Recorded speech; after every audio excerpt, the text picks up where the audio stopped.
for his second straight season title. And our Bill Weber is the knowledgeable car guy for the Tyson Holly Farms 400.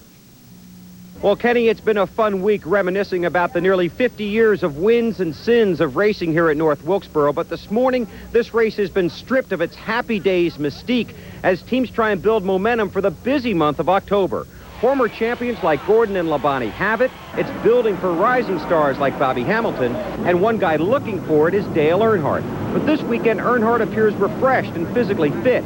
His sluggish Chevy is suddenly fast. And his crew, once again, very confident. If you've been waiting for the return of Dale Earnhardt, your wait may be over. Had some awful bad luck in the last several races. It's time to get a top 5 and possible win in. It's a good place to do it. Earnhardt and Gann are side-by-side, and Earnhardt gets the lead. We won the first radial tire race here at Wilkesboro, so I got a lot of great memories here.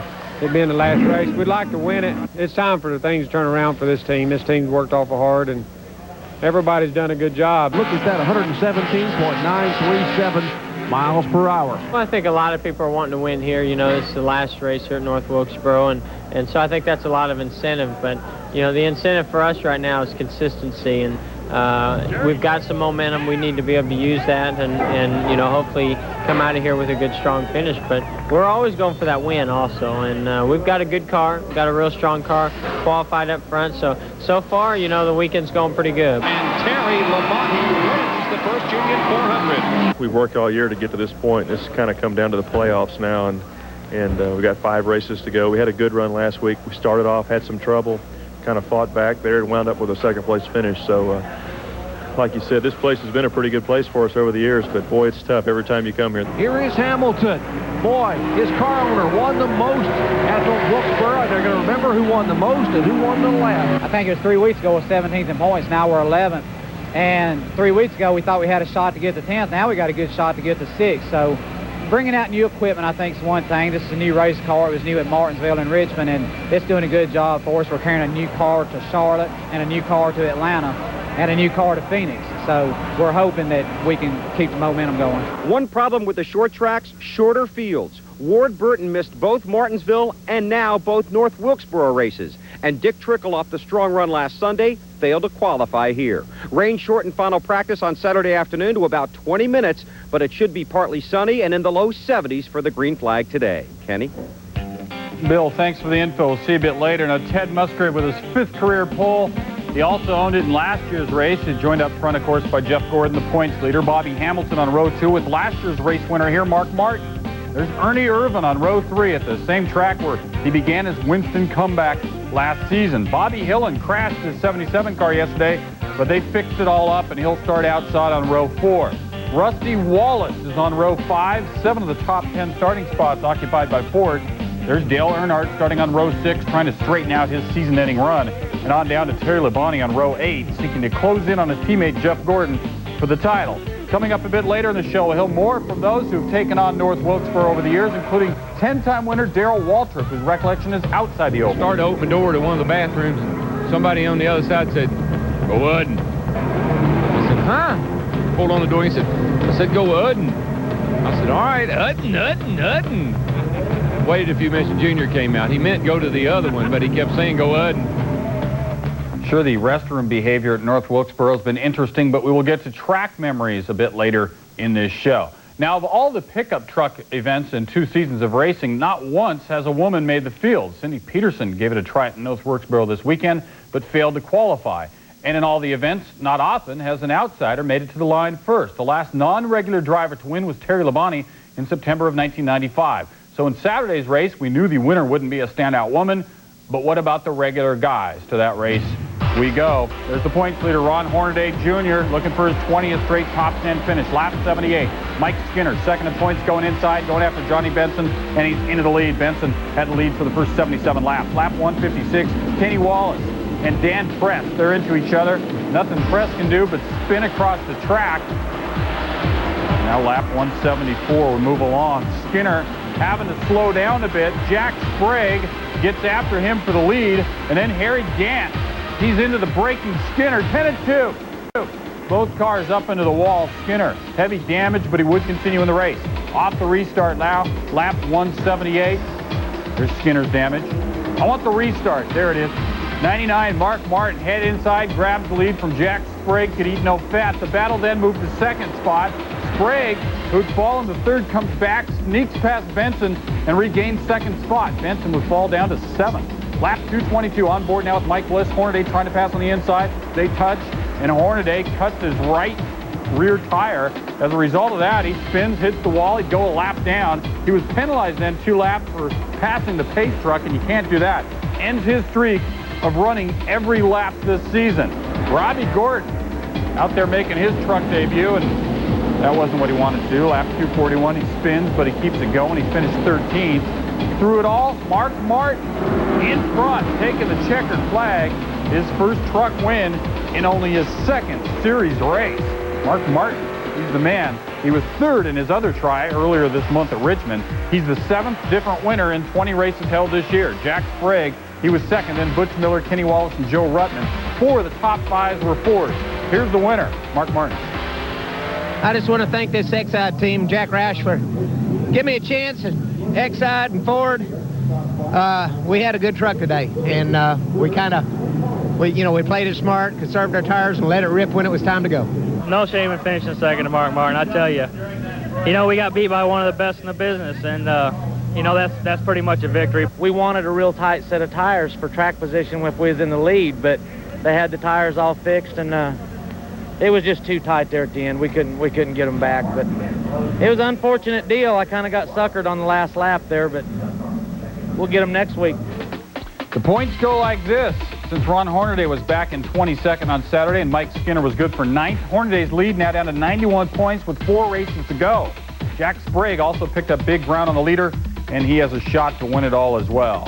F1 now. Damon Hill is still looking for his first Formula One title. In the meantime, he's found his second team. The Brit is headed to TWR Aeros next season after having been fired by Williams-Renault. His new team has never won an F1 event, but Hill likes the new owner of the team, Tom Walkinshaw.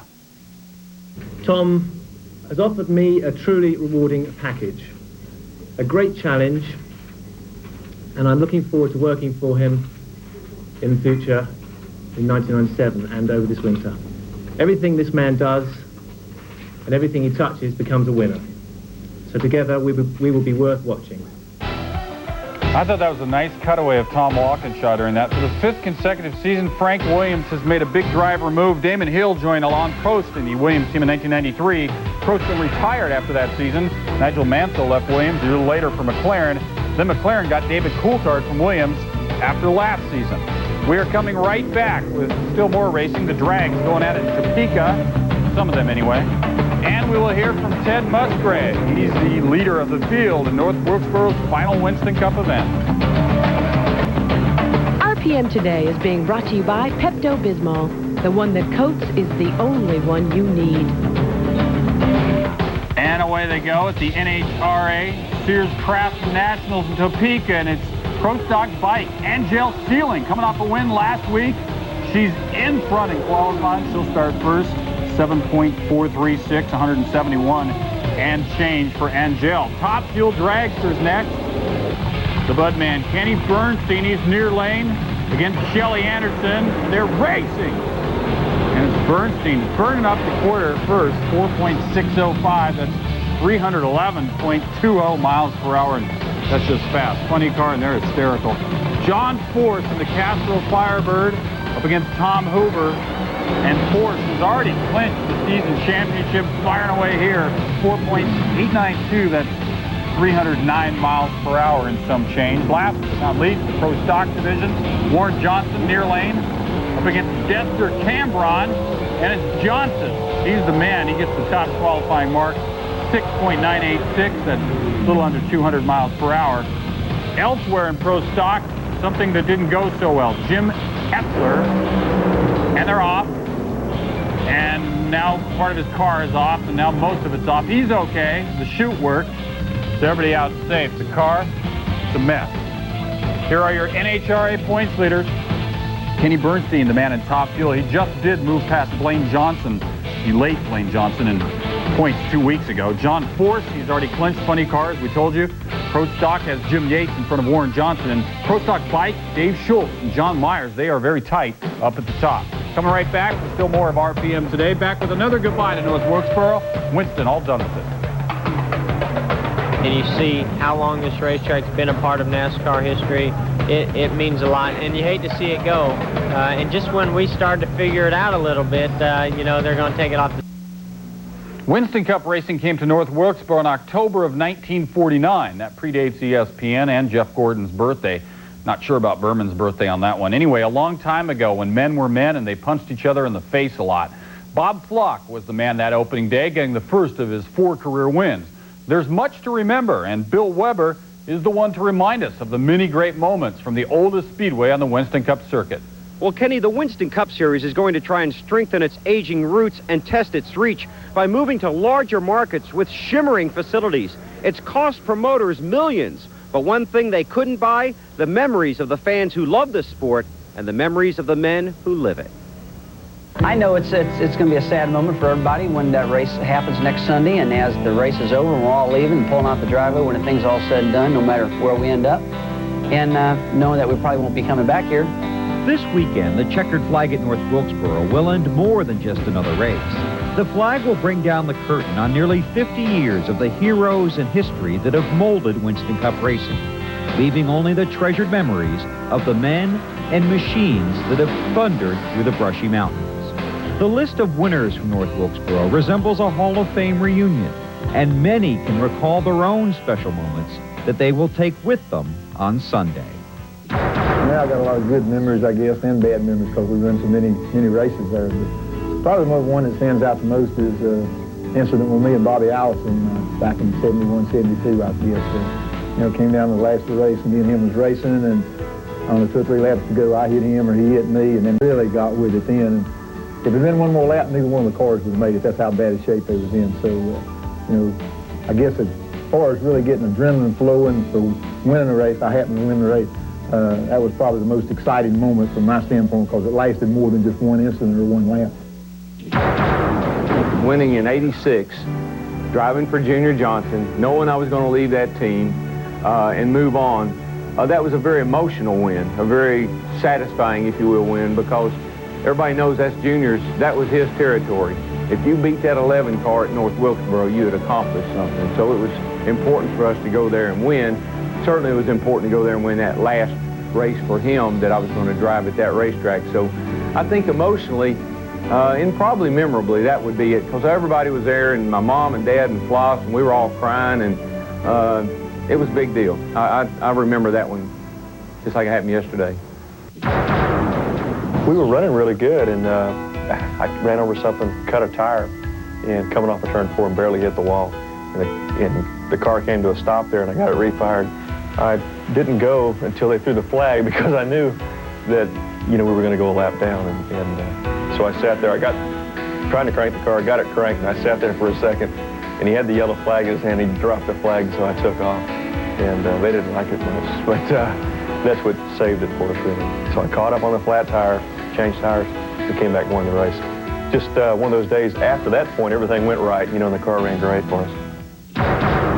I was leading the race with 1 lap to go. Jeff Bodine was right behind me. I was going into turn 1. He bumped me in the rear end, sent me up the racetrack. He took the lead. And as we come down the back straightaway, I slid right back in behind him, and I bumped him in turn 3 and shot him up the racetrack. I slid underneath him, won the race, and I looked up in the rearview mirror, and all I saw was people sliding all over the place. And then I come in victory lane, and some of Jeff's crew chief's wives hovered as I was pulling into victory lane, and they took their right hand and popped it through the window net at me. They were mad as a hornet. So there's been some real wild stuff happening in North Wilkesboro. I've won a lot of races there, and it's been a good track. The easiest answer to that is my comeback. It was rather exciting just being back and going to the racetrack. I actually raced the Winston Cup car and the truck all at the same time, and I did a lot of testing at Wilkesboro. It was an exciting day. Probably the thing that really sticks out to my mind is when we went out to qualify. I could see people standing up, but it was unbelievable because I could hear the fans cheering me on when I was qualifying. I mean, the noise and the motor and everything didn't drown the fans out. Always fun to go to the Holler, where Benny Parsons grew up. We had a cookout every time we went to North Wilkesboro, and it was fun to see Benny and his family. They would always prepare a great meal for us. And of course, the most memorable cookout at the Holler was a time when Benny and Terry Parsons were married. North Wilkesboro Speedway has been an old friend for a long, long time. As I said, I went there in 1948, 1949, and that's Speedway has been a part of my life ever since. And it's like, I mean, this is like the Speedway has died. And, you know, I'm going to a race and what have you, but when it's over and what have you, it may seem like a funeral. Well, fans, everybody at ESPN is proud to have been a part of this racing tradition here at North Wilkesboro. We had a crew picture taken at the start-finish line earlier this morning, and we even had shirts made up honoring the last stand at North Wilkesboro, and it could be quite a fight. And whenever there's a tough battle, well, always keep your eye on the man in black. Kenny? Bill, thanks for the memories, and we'll see you a bit later in this TV show. Now, you know that Winston Cup is through with North Wilkesboro, so fans in that area are now anxiously awaiting the 1997 Busch and Craftsman truck schedules to see if anything is going to be lined up. They've been racing at North Wilkesboro, as we said, since 1949, but the complete record book starts in 61. Since then, a total of 71 races have been run there. Darrell Waltrip owns the record for most consecutive wins with 5. Waltrip has 10 wins there, 5 short of Richard Petty's record. The big money winner, Dale Earnhardt, who has 31 top 10s in 35 career starts. Our Sunday driver is almost set for air, and of course, Jeff Burton will have his own comments about North Wilkesboro in a bit. But first, a question. North Wilkesboro is one of 2 current tracks that were charter members when the Winston Cup circuit began in 1949. What was the other? Puzzle your dog with this one. The question, what current track other than North Wilkesboro hosted a Winston Cup race during the inaugural 1949 season? The answer, Martinsville. Both opened as dirt tracks in 1947. Now, since 1949, there have been 99 Winston Cup events at Martinsville and 92 in North Wilkesboro. Now to the 1989 Tyson Holly Farms 400, a legendary North Wilkesboro moment. 1 more to go. Run is inside of Dale Earnhardt as they go into turn number 1, and both of them spin. Here comes Jeff Bodine, who'll come down and win the Holly Farms 400. All right, we'll see what 1996 offers us today. More folks racing at the North Wilkesboro track in the Tyson Holly Farms 400. Dallenbach and Bobby Labonte on row 9. John Andretti tied his best season performance with a 5th last week. He's on row 12 with Ken Schrader. Dale Jarrett, 3rd in points, but starts way back on row 15 today. This here is the last of those who got in with their actual qualifying times. The rest of them, provisionals, including Jeff Bodine, has 3 wins at this track, and Darrell Waltrip, who has won his first race at this track way back in 1977. He is at the back of the pack. It's Sunday driver time, and Jeff Burton stays with the theme of this show, which is a heartfelt goodbye to North Wilkesboro. But for young drivers, he admits there's a certain amount of good riddance. It's a tough track.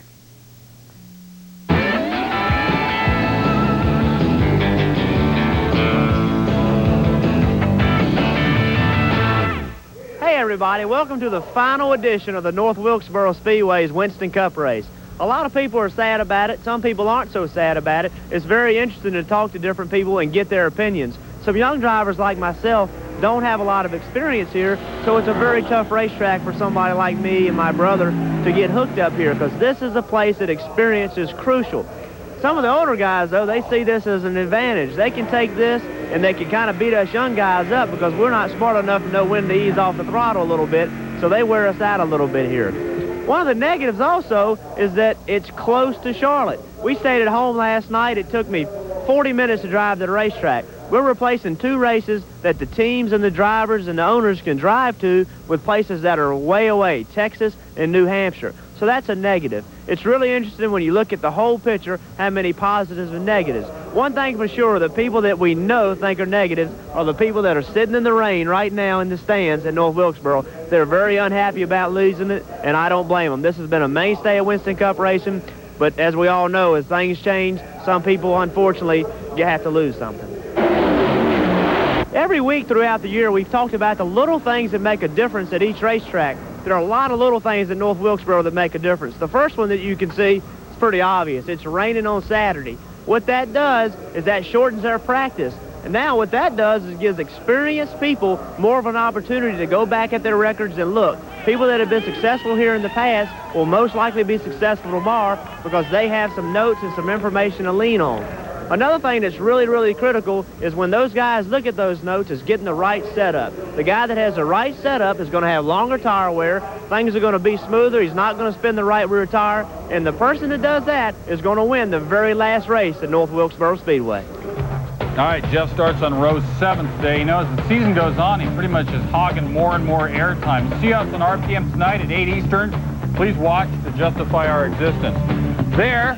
Today's pole sitter, Ted Musgrave, grabbed the top spot for the 5th time in his career, and then Bill Weber grabbed Ted and stuck a microphone in his face. Kenny, Ted Musgrave on the pole for the 2nd consecutive race here in the fall at North Wilkesboro. 180 starts without a career victory. I'm sure you'd like to pick that up here. Had to bring that one up. Yeah, we've had a pole here last year, and the car didn't work so well, and I ended up, about 20th or so. But this car seems to be working pretty good now, and we'll give it a shot. You know, there's some guys out there really running strong, but, you know, like I say, we could be a sleeper.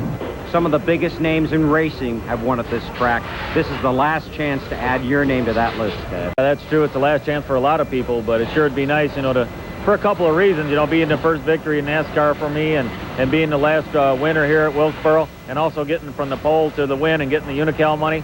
Hey, that'd be just like heaven. What else would you want? Okay, well, that's Ted Musgrave on the pole, plus his teammates Jeff Burton and Mark Martin in the field. They're hoping for a Roush win here at North Wilkesboro. Bill, Ted, thank you. Now stay wherever you are, because NASCAR today coming up live at the bottom of the hour from North Wilkesboro. One more time. Without having a lot of good or bad publicity, it didn't make any difference to him. And if he was still living, North Wilkesboro would still be the same way it is. But death is inevitable for all of us. So too the fact that life goes on. In the wake of Enoch's passing, this bit of racing history known as North Wilkesboro Speedway was sold. The new owners? Pioneers of a different sort. Bob Baer gambled millions of dollars on the notion that NASCAR would give him a Winston Cup date if he built a state-of-the-art track, New Hampshire International Speedway. He won the bet and brought America's hottest sport within easy driving distance of the huge Boston market. Bruton Smith took the barely adequate old Charlotte Motor Speedway and turned it into a racing palace, the showcase of the sport. He then set out to duplicate its majesty in population centers across America. Like Baer, Bruton spent millions. His pride and joy, a new super speedway in Texas. Like Baer, Bruton built his track with no public guarantee of a Winston Cup date. Baer and Smith, two very different men with the same agenda, each bought half of North Wilkesboro Speedway for one reason. They wanted to move the track's Winston Cup dates to Loudon and Fort Worth. And 3 weeks ago, NASCAR made it official. 97 will see a second Cup race in New England and the inaugural Winston Cup appearance in Fort Worth. Baer and Smith are building the future of the sport, and everyone who loves NASCAR racing owes them a debt of gratitude. But today we are reminded of a simple truth. No construction crew alive can build history. You can build a race team, add manpower and horsepower as the sponsors bring the money. You can build a track. In fact, magnificent new speedways are sprouting at all corners of the country. Seating towers at existing tracks grow to record heights, fertilized by record speedway revenues. Yes, you can build a team and you can build a track, but you cannot build history, and so much of the history of this sport is here at North Wilkesboro. It's tough for the folks in the grandstand to accept that today is a reason for celebration of the growth of our sport. Winston Cup has outgrown North Wilkesboro. Our drivers are prospering, racing grows by leaps and bounds, and in the process gains long overdue respect as one of America's premier sports. And so in the next half hour, we'll spend a little extra time here today, and we will savor the memories that North Wilkesboro holds for all of us who love stock car racing. Probably the one that stands out the most is an incident with me and Bobby Allison back in 71, 72, I guess. Came down to the last of the race, and me and him was racing, and on the 2 or 3 laps to go, I hit him or he hit me, and then we really got with it then. And if it had been one more lap, neither one of the cars would have made it. That's how bad a shape they was in. So, I guess as far as really getting adrenaline flowing for winning the race, I happened to win the race. That was probably the most exciting moment from my standpoint because it lasted more than just one incident or one lap. Welcome back. You'd never know it from the crowd gathered here for driver introductions, but not a lot of people live in this part of North Carolina. That's one of the reasons the Winston Cup is moving elsewhere, but it was also an advantage for the bootleggers who didn't need a lot of people messing in their business. Here's Ned Jarrett with Wilkes County's favorite son and former liquor hauler, Junior Johnson. They decided they'd have a Wilkes County bootlegging car race with all the guys that was, you know, had bootlegging cars and stuff, and they announced it over the loudspeaker, and they told all the guys that had bootlegging cars to bring them to the racetrack. They was going to put on a race with them. And my brother had a pretty good fast car, and he came down to the house. I was at home at my daddy's, and he came down there and wanted me to come up here and drive it for him, because I guess I was a little more nervy than most of the guys, you know. And good friend Glenn Staley won the race. He was Enoch's brother, and, you know, he was in the moonshine business too, so he's a good race driver. And that's probably was my first race. And so you just took the cars that you were hauling moonshine in and brought them out, no roll bars or nothing like that? Nothing. Now, you were a great dirt track driver. Did you hate to see them pave this place when they did? It didn't really make a lot of difference to me, because I had to a lot of times come off from that dirt and get on the highway, so I learned to cope with both situations. I believe this thing had that there gravel type paving on it in 58 or 59. Oh, okay. Okay. Because I know I went over this turn back here behind us. I was driving 57 Ford, and that was in 58, and went plumb out, you know, over it to the fence out there and knocked a hole in it, and come back through and up over the bank and back on the racetrack, went on to win the race. The same 57 Ford, you know, that you got. Yeah. Same one. I remember that year. Of course, there was no guardrail or anything. That sort of went off the... Off in the field over there. Yeah. And come back. Was that one of the worst and best experiences you had on this racetrack? I don't think so. I think the worst experience I had, I was leading the race here with about 5 or 6 laps to go, and me and Lee Petty was racing for the lead. Finally got me up in the loose stuff down here on the last lap in the first turn and beat me. And Elbows had a right here. That was kind of, you know, bad. At the end of that race, Lee Petty drove into victory lane, and a boo wave thundered down on him. He grabbed the microphone to state his case to the fans, and the boos changed to a rain of rocks and bottles. Things were wild in the early days of stock car racing here. Now, of course, the battle is for the championship. Labonte saves the clutch last week and goes on to run second to his teammate, Jeff Gordon. Now, Terry Labonte has joined the pack, and I wonder if I'm going to be able to find him here in the crowd, because they have the group all gathered. Come on, Ralph, we got to pick our way through the heroes here and find Terry Labonte and see what kind of miracles he might have in mind. Can I interrupt this conversation with Ricky Rudd long enough to ask you, first of all, to congratulate you on the miracle of Martinsville? You guys did a great job there. What kind of excitement do you have planned for us today? Well, I hope we don't have anything like that happen, but I don't know. This is an awful tough racetrack. Well, it's not real tough. Here's a piece of the track here, so compliments to Jimmy Spencer. It's coming apart. Taking something with them when they leave. But, I don't know. You know, we just hope we have a good day today. Our car was pretty good in practice, so it's really kind of hard to tell. Track's kind of wore out, and the tires go away a little bit early. And let's hear now from the teammate that he's chasing for the championship, Bill Weber with Jeff Gordon. And Jeff Gordon has been signing a ton of autographs as he walks out to the front stretch. And Jeff, obviously, the Winston Cup points leader, obviously coming in here. This is one short track where you haven't been to victory lane.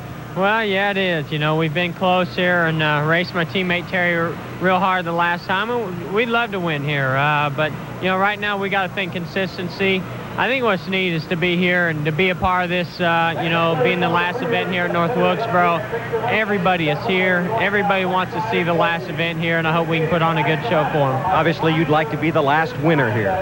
Well, yeah, you want to be the last pole sitter or the last winner or the last something at North Wilkesboro. And, you know, we've got to kind of put that behind us and think that it's just another racetrack. and today's just another race on the schedule. But at the end of the day, we sure would like to win that race and be the last one to win here. Good luck. Thanks for stopping. All right, thanks.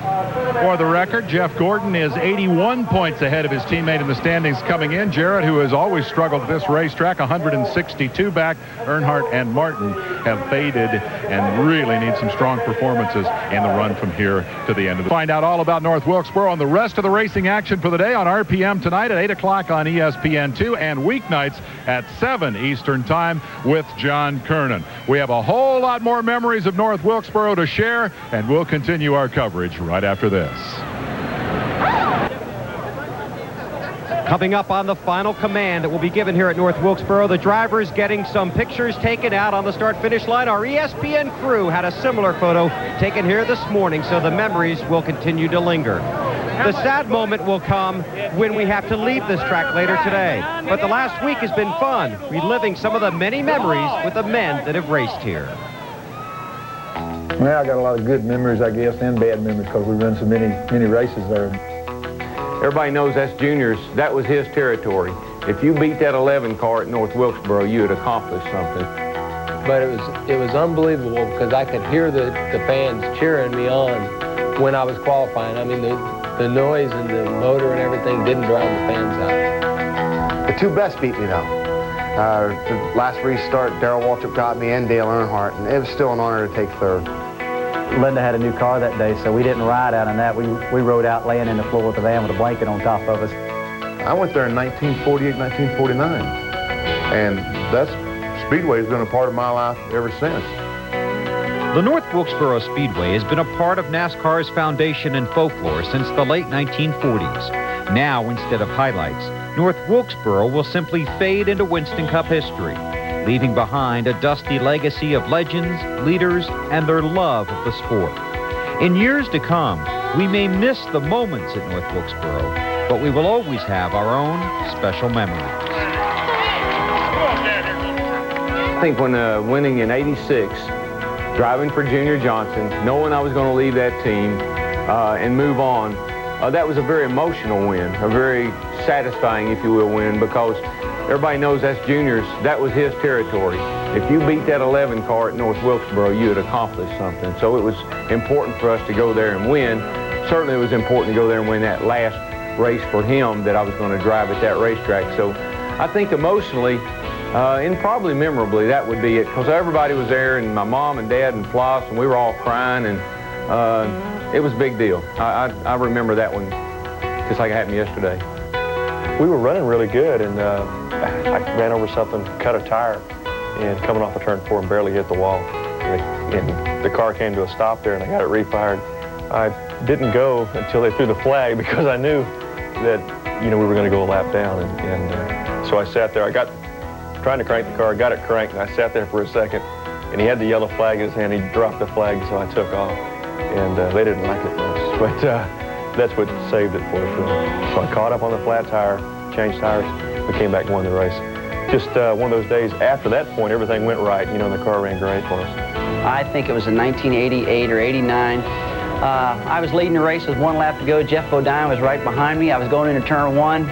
He bumped me to the rear end, sent me up the racetrack. He took the lead, and as we come down the back straightaway, I slid right back in behind him, and I bumped him in turn 3, and he shot him up the racetrack. I slid underneath him, won the race, and I looked up in the rearview mirror, and all I saw was people sliding all over the place. And then I come in victory lane, and some of Jeff's crew chief's wives hovered as I was pulling into victory lane, and they took their right hand and popped it through the window net at me.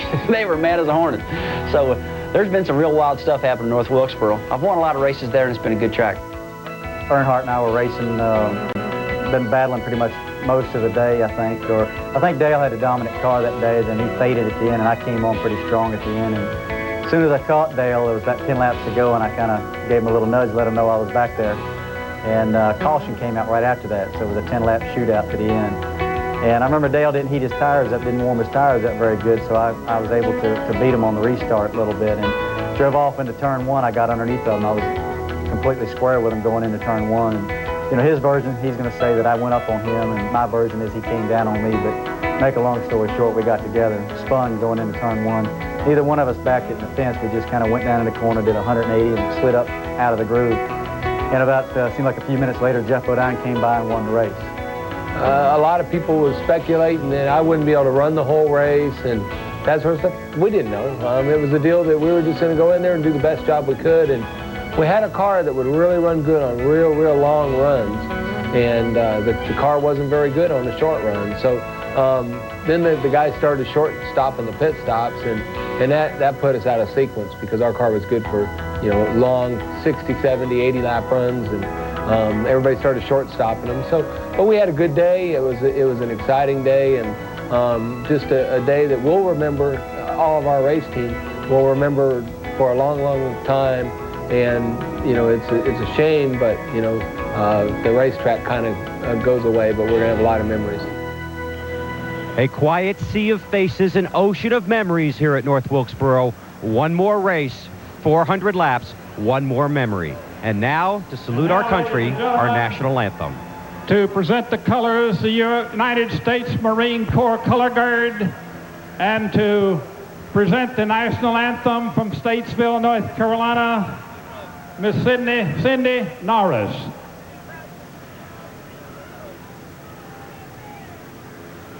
Oh, say, can you see by the dawn's early light what so proudly we hailed at the twilight's last gleaming, whose broad stripes and bright stars through the perilous fight o'er the ramparts we watched were so gallantly streaming, and the rockets' red glare, the bombs bursting in air, gave proof through the night that our flag was still there. Oh, say, does that star-spangled banner yet wave o'er the land of the free and the home of the brave? The last Winston Cup race at North Wilkesboro coming up on ESPN at 1 o'clock sharp. We're just about 10 minutes away from the command to fire the engines. We'll be back.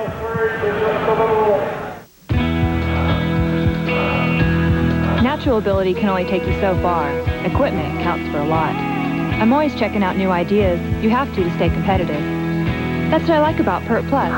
Cleans and conditions in one step. No messing with 2 bottles. I get great results. No hassle, no fuss.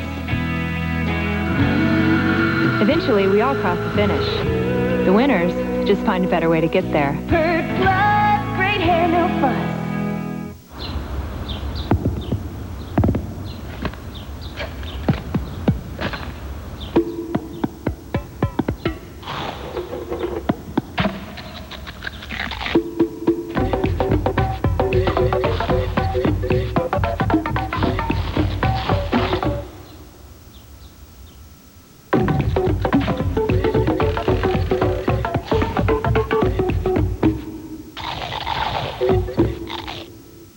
ESPN, the worldwide leader in sports. It's ESPN Magazine Hockey 96.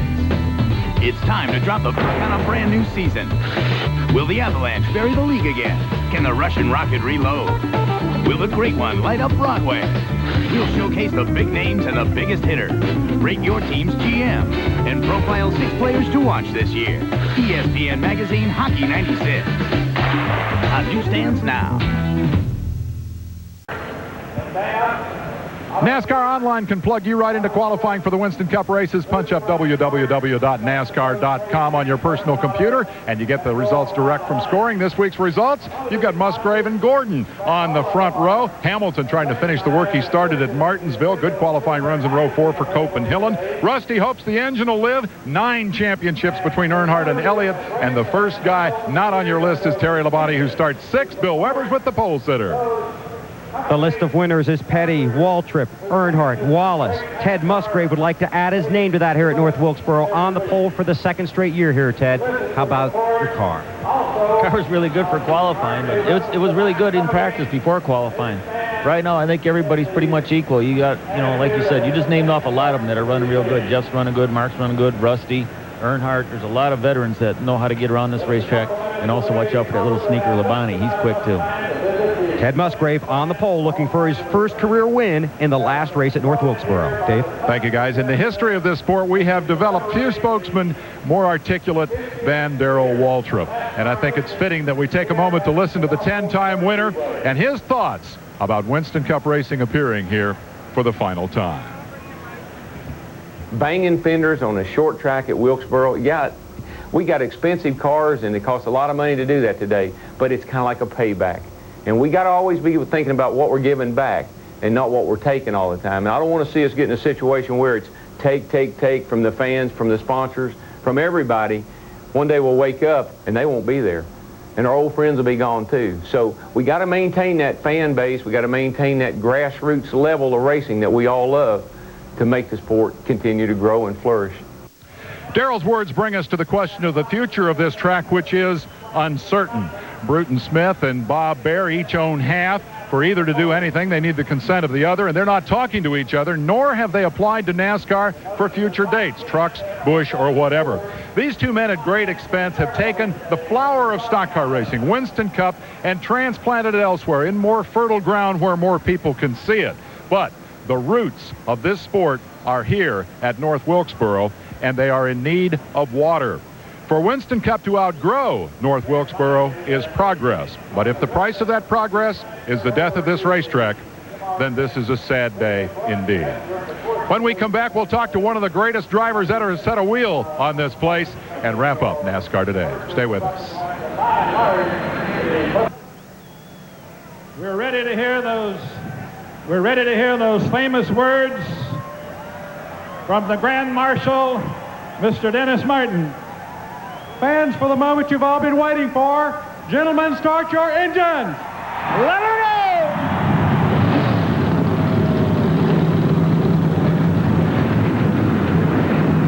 And so for the final time, the command has been given to the NASCAR Winston Cup drivers. What began in 1949 ends today at this 5/8 mile speedway known as North Wilkesboro. She's given us memories that will last a lifetime. From a dirt track with the Ford and Chevy coupes to today's aerodynamic rockets, the storied facility has seen it all. The best drivers in the country have competed here, but we're nearing the time to say goodbye. This could be the fondest farewell of all for 40-year-old Ted Musgrave. Musgrave, who is trying to win his first one. How appropriate for Elmer and Arlene's youngest boy, who may get his first win on the track hosting its last race. But there are 3 drivers who have more at stake today. They're talking about the overall figure of the points race. We're talking about Gordon, Labonte, and Jarrett. Jeff Gordon's won on every short track on the circuit except this one. Today, his last chance. Terry Labonte won here for the first time 9 years ago, driving for Junior Johnson. He goes for number 5 today. And Dale Jarrett, well, he wouldn't have minded if they stopped coming here 5 years ago. In 18 starts, he has never had a top 5 finish. But Bill Weber, there is so much at stake for so many here today. Jerry, for guys that have won here, leaving is even more difficult. Guys like Wallace and Martin want to be the final winner at Wilkesboro, like Rusty was at Riverside. But while everyone wants to win this race, Dale Earnhardt wants to win a race. He was 3rd here in the spring. If he wins today, this will be win number 3 at Wilkesboro in 1990, in the 90s rather, and win number 3 this season. And Earnhardt's last win came 22 races ago in Atlanta. The longest he's gone John, with Richard Childress, without winning a race, is 23 events. John Kernan. Phil, ever since NASCAR first started coming here to North Wilkesboro in 1949, the competition level has intensified, and that is illustrated today by the fact that the winningest active driver at this track, Darrell Waltrip, needed a champion's provisional to make it into the field. DW with 10 career victories. Just how competitive is the field today? From the pole position to the 32nd place starter, separated by just a quarter of a second. I tell you what, Ned, I've been coming here a long time. 1948, I saw my first race here. Well, you know, you must have came about the same time I did. I didn't see you, but there were probably, what, 1,500, 2,000 people here. But we sat in these stands. They were wooden stands back then, and enthusiastic crowds like we have here today. And the racetrack was dirt back in 1940. It's paved now, but let me tell you something. It's about as slick and about as hard to control as a dirt track. It is one of the toughest tracks on the circuit to set up for. Downhill down the front straightaway here, uphill on the back stretch. Very difficult to set the race car up for it, so it's tough for the drivers and the crew.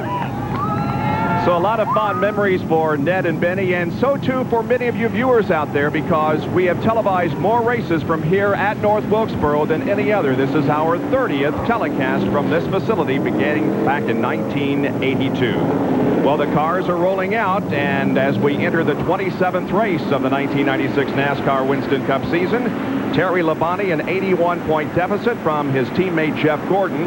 Dale Jarrett and Dale Earnhardt are 162 and 341 points back. And there you can see that as you look through 6 through 10, it's a pretty tight battle there from 6 through 10 on. Well, we prevail now and show you the last starting grid for a NASCAR Winston Cup race here at North Wilkesboro. It's Ted Musgrave on the pole and Jeff Gordon alongside. Back in the second row, Bobby Hamilton, a driver who has had some good starts recently, looking for his first NASCAR Winston Cup win, along with Mark Martin. Ernie Irvan, who made his return to NASCAR Winston Cup racing a year ago at this facility, starts alongside Johnny Benson.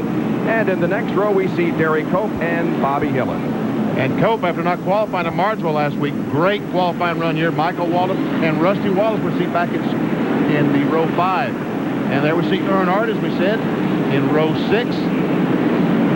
Jeff Burt, Sterling Marlin. Some great competition all back through the field. You see Terry Labonte, everybody's pointing towards that guy, and his little brother Bobby, too, will be a factor in this race. So what are the keys to winning here, guys? Keys are coming off that corner and not spinning the rear tires. It takes a lot of patience. You have that horsepower at your command. Just press that accelerator, but boy, sometimes that can be your biggest enemy on this racetrack, because as Benny said, you spin those tires, then you start slipping and sliding worse and worse and worse. The first thing you know, you can't get off the corners. You know, engine builders try to get as much horsepower as they can at each and every racetrack except this one. They still have that horsepower up at 8,000 RPMs, but at 6,500 RPMs, they detune the engines so that they try to keep the drivers from spinning those rear tires.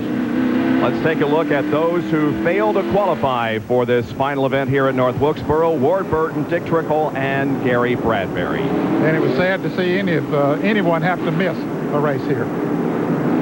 Lots of onboard cameras for you here this afternoon. That, of course, is the roof cam on Dale Jarrett. We are set for the green flag here at North Wilkesboro for the 93rd time and final time for a NASCAR Winston Cup race. The green flag is waving, and the Tyson Holly Farms 400 is underway.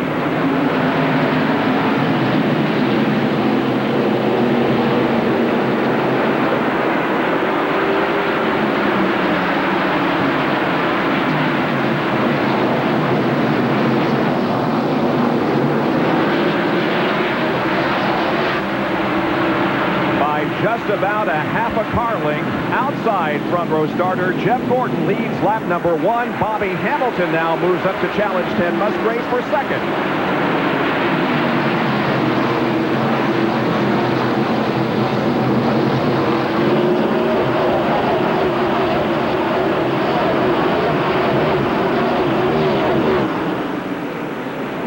Hamilton has second place, Musgrave in third, Mark Martin fourth, and Ernie Irvan is in fifth position, and Hamilton looks like he's ready to challenge for the lead.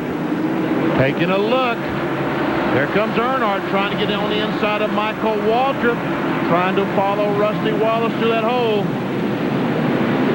Inside. And a battle for the lead. 5-3. That's a battle for third position and also a battle for the lead. Yes, Bobby Hamilton comes up inside of Jeff Gordon and takes the lead. Boy, he got a great bite off the corner. That looks like that STP Pontiac is hooked up today. I talked to Bobby Hamilton down in the garage area, and I said, how's the car? He said, very, very good. I'll agree with him. This is Mark Martin's roof cam. He's running in third position. Up ahead is Jeff Gordon and the leader, Bobby Hamilton. Meanwhile, Dale Earnhardt continues to try to move up. You see he's gotten around the 21 of Michael Waltrip, still behind Rusty Wallace. Michael Waltrip trying to get inside of Bobby Hillin. See, Ted Musgrave's poles that are extremely high up in 3 and 4.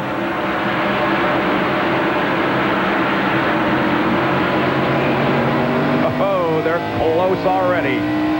This is 8th and 9th. Rusty is 8th, Dale 9th. And looks like that Ted Musgrave is slipping back badly, huh? Yes, it is. Car appears to be loose. Like I said, his car was fast in qualifying. He hoped it would be good for the race, but it's definitely a different setup for the race than what you use in qualifying. Slid back to 9th position, Ted Musgrave has.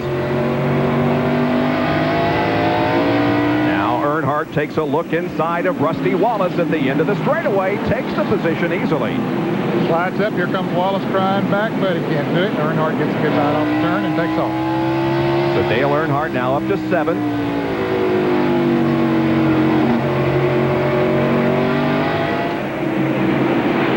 And look at Ernie Irvin. Irvin has closed right up on the back bumper of Jeff Gordon. Takes a look in that 28th Alvin car. Irvin started in 5th place. This car's been good, Dennis, since they unloaded it here on Friday at the beginning of practice.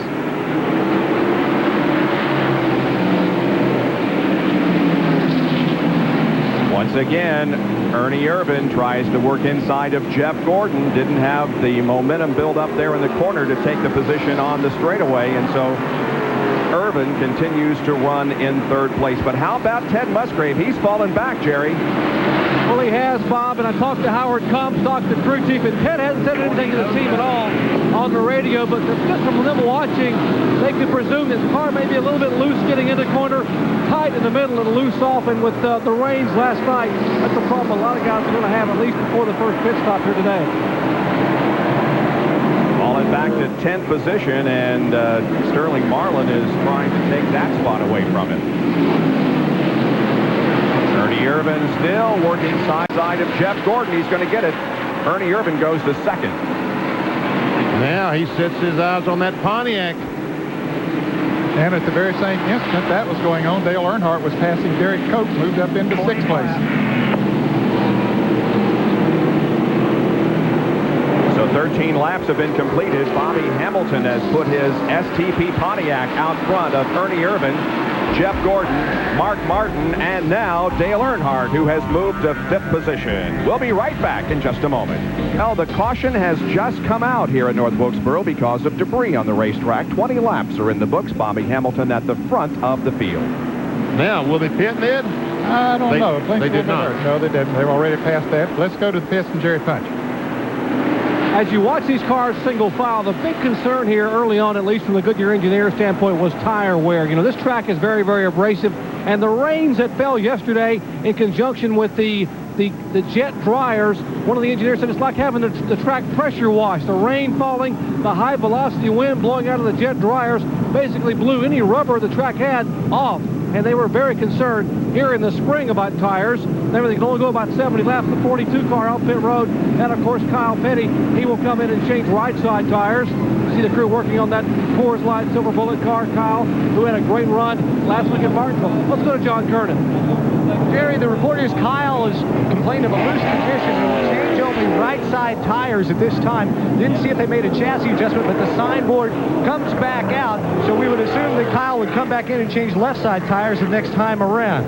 And we could not see if they maybe took a rubber out of the right front or made any other adjustments. Let's go to Jerry Punch. Well, That's what we're going to see happen here off and on today, John. I'm talking about the tires a moment ago. Goodyear actually brought the softer left side tire here than what they had here in the spring. The feeling is if the car slides, it tears the tires off. Here is Sterling Marlin in to change the right side tires. The 23 car is in of Jimmy Spencer. The Kodak Film Chevrolet getting right side tires. They will also change left side tires. Under caution for the first time today here on lap 23. The final Tyson Holly Farms 400 from historic North Wilkesboro Speedway. We'll be right back. Green is back out at North Wilkesboro. The Tyson Holly Farms 400 underway again. Best battle on the racetrack for third spot. Earnhardt wants it from Gordon. They go into the corner wheel to wheel, and Earnhardt comes out with the spot. And Mark Martin now is going to try to pull up alongside Jeff. Gordon won't fight him too much. He's thinking of the big picture, those points. He doesn't want to get into any skirmish here in the early part of the race, so he'll let him go. He's already led a lap, got him 5 bonus points, so he'll settle in there to a spot that's comfortable for him. From Mark Martin's root cam, you can see that he has indeed passed Jeff Gordon, and so Jeff falls back to 6th position.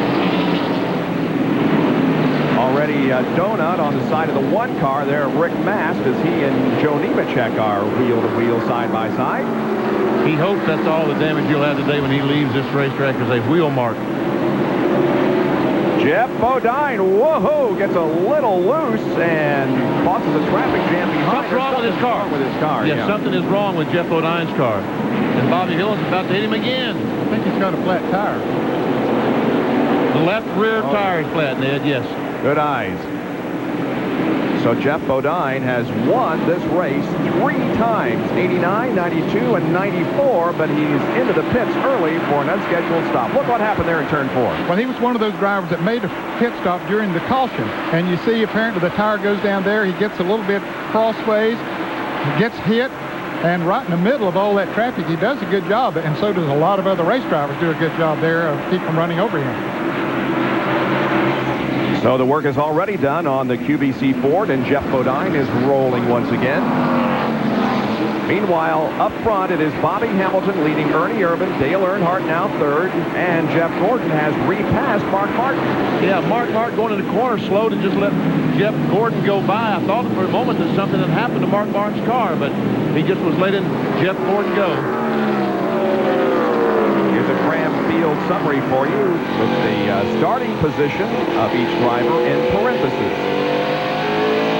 Joe Nemechek is also in the pit area. He was involved in that little skirmish there with Jeff Bodine, maybe a tire rub or something. Yeah, and he was one of those drivers who had made a pit stop during the caution too. As a matter of fact, the final few cars in the field, those that were running at the back of the pack, all stopped during that caution, as we see Morgan Shepherd making a pass here. And the left side of Ken Schrader's car is showing some wheel marks too. They're all passing the pole sitter, Ted Musgrave, who is really struggling here in the early going. He's back, what, to about 17? Yes, and still losing spots. He's just having a tough time. Jerry has more. Musgrave is just continuing to drop back, Jerry. Bob, you're exactly right. Not exactly what they had hoped to have happen. You know, we talked about how green the racetrack was. Howard Comstock said the car is just so tight now they can't turn it. They were hoping the track would come to them in the first 30 laps, but we're almost pushing 40 laps now, and the track hasn't come to him, but the traffic has. He's being passed one by one. Let's check in with John Kernan.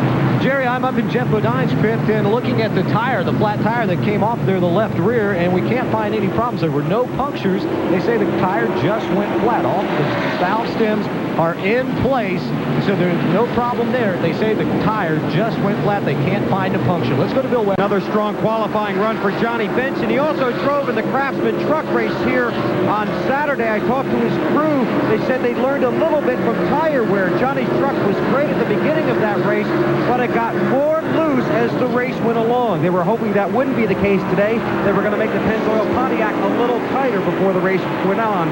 But right now, Johnny's car is a little bit loose. That's what he's telling his crew. They say they're running in 9th place at the moment. Right ahead of Jeremy Mayfield, and here's a battle between Derek Pope and Jeff Gordon. And Pope moves into 5th, Jeff back to 6th. So after leading the early lap, Jeff Gordon finds himself dropping back, as now he's going to receive a challenge from Rusty Wallace.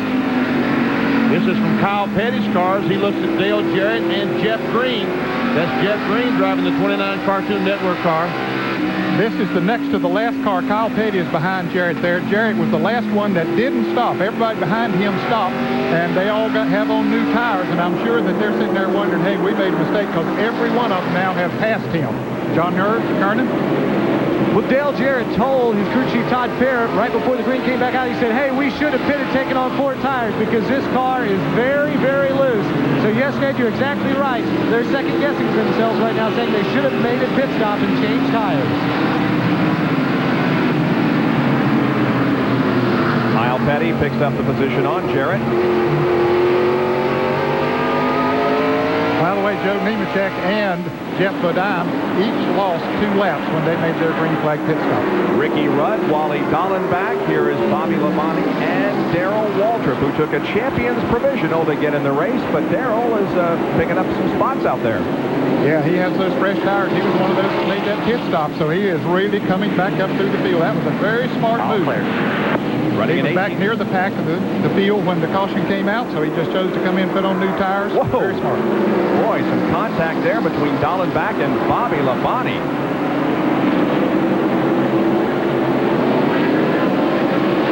Darrell Walter closed in right on the back bumper off Ricky Rudd's time machine. Look at that. Darrell Walter started 37th and is currently 17th. So you can't pass on a short track? He's doing a great job of it. Nobody knows their way around this track better than Darrell Walker. He's won 10 times on this track. 2070, later 28. So Jeff Hammond right then told Darrell that he was running 2070, 20.70 seconds, and the leader was running 28. So right now, Darrell Walter faster than the leader. John Kernan? To Jeff Hammond earlier in the morning, and he said, you know, it really helped the fact that Darrell, even though he's won 10 times here and has all the experience here at this racetrack, that he ran the truck race on Saturdays, and we may have learned some things in the truck race that could help them today. And even though they started shotgun on the field, Jeff said, hey, this is a good car. We had it at Martinsville last week. We had the power steering problem, and that put us behind. We didn't get the chance to show how good the car was last week. We're going to show how good it is today.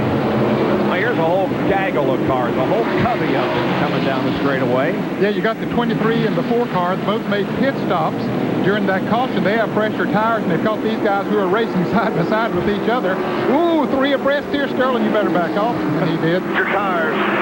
Joe Nemechek going by the leader of the race, Bobby Hamilton, with those fresh tires. He is faster than Hamilton, so he has one of those laps back. Look at Ernie Irvin, who's now come right up on the back bumper of Bobby Hamilton, first and second position here.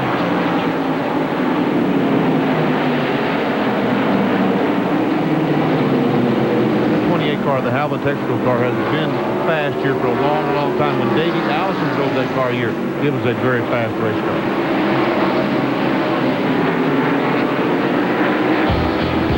350 laps to go. 50 have been completed in the Tyson Holly Farms 400 as we say goodbye to Winston Cup racing at North Wilkesboro.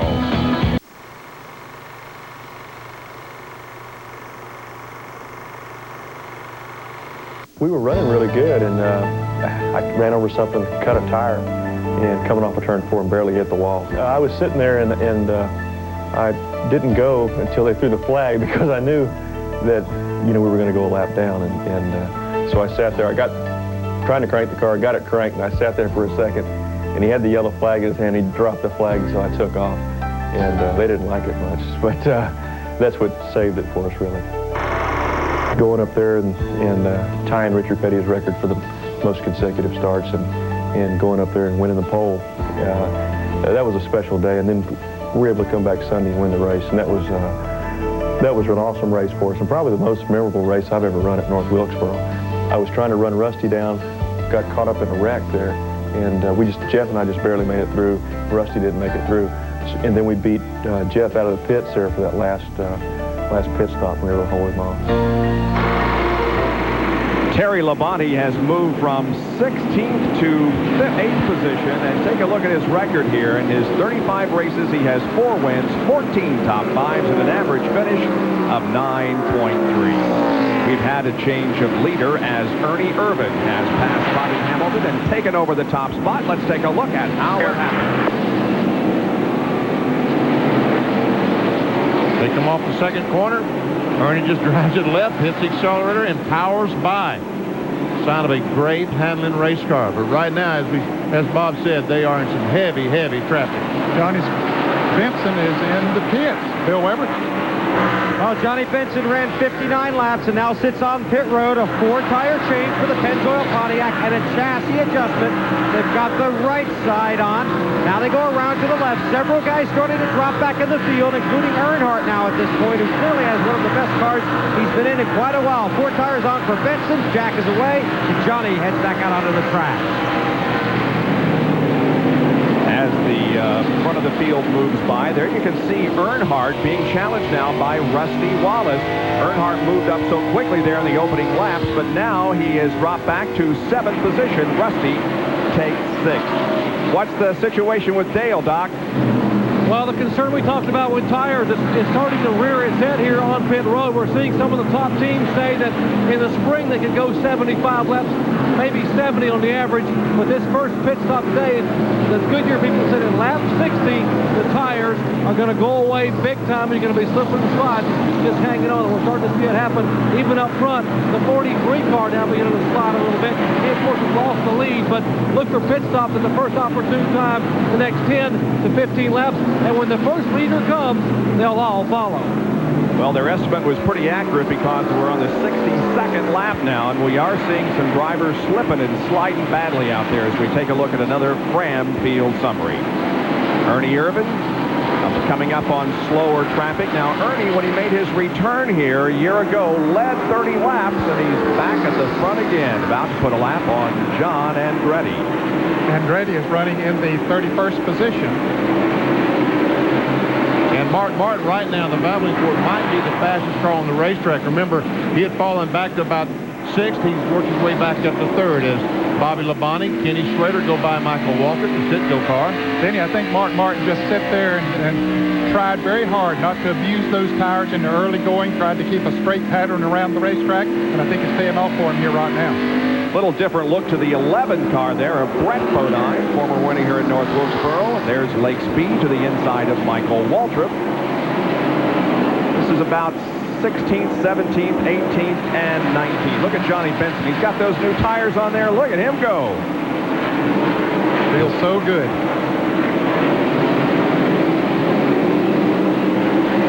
The unfortunate thing is if the caution flag were to come out right now, then Benson would be a lap or so down.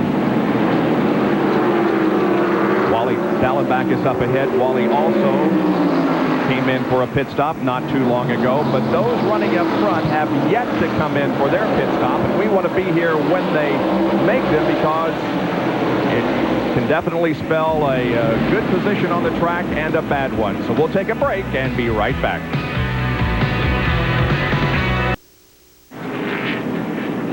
Back at North Wilkesboro, well, here are the pit stops we told you about. However, it's under caution. Let's go to Bill Weber first. Mark Martin on pit road, under caution, right side tires, no signs of a chassis adjustment yet. This should be a 4-tire change in fuel. Jeff Gordon is also on pit road. Dale Jarrett is on pit road. Mark Martin sitting in the Valvoline Ford. They put on the left side. Meanwhile, Dale Jarrett has left the back of pit road and is on his way. Now Martin leaves. He cuts off Terry Labonte, and Gordon is on his way as well.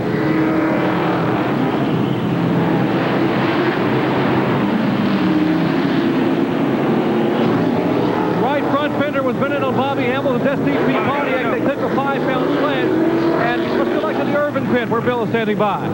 Right side damage to the Haviland Ford. They've changed the right tires. Now they're going to hold Ernie Irvin on pit road. Larry McReynolds appeals to the Winston Cup official. Ernie did come down pit road earlier and continued on his way. Larry McReynolds lobbying for his cause, visibly upset. Irvin being held here on pit road. Now is allowed to go, and Larry McReynolds talks it over with the NASCAR official. Lost a lap. Now, Bill, as you pointed out, he did, as soon as he came around, he didn't wait for the pace car to pick the field up. He came down pit road.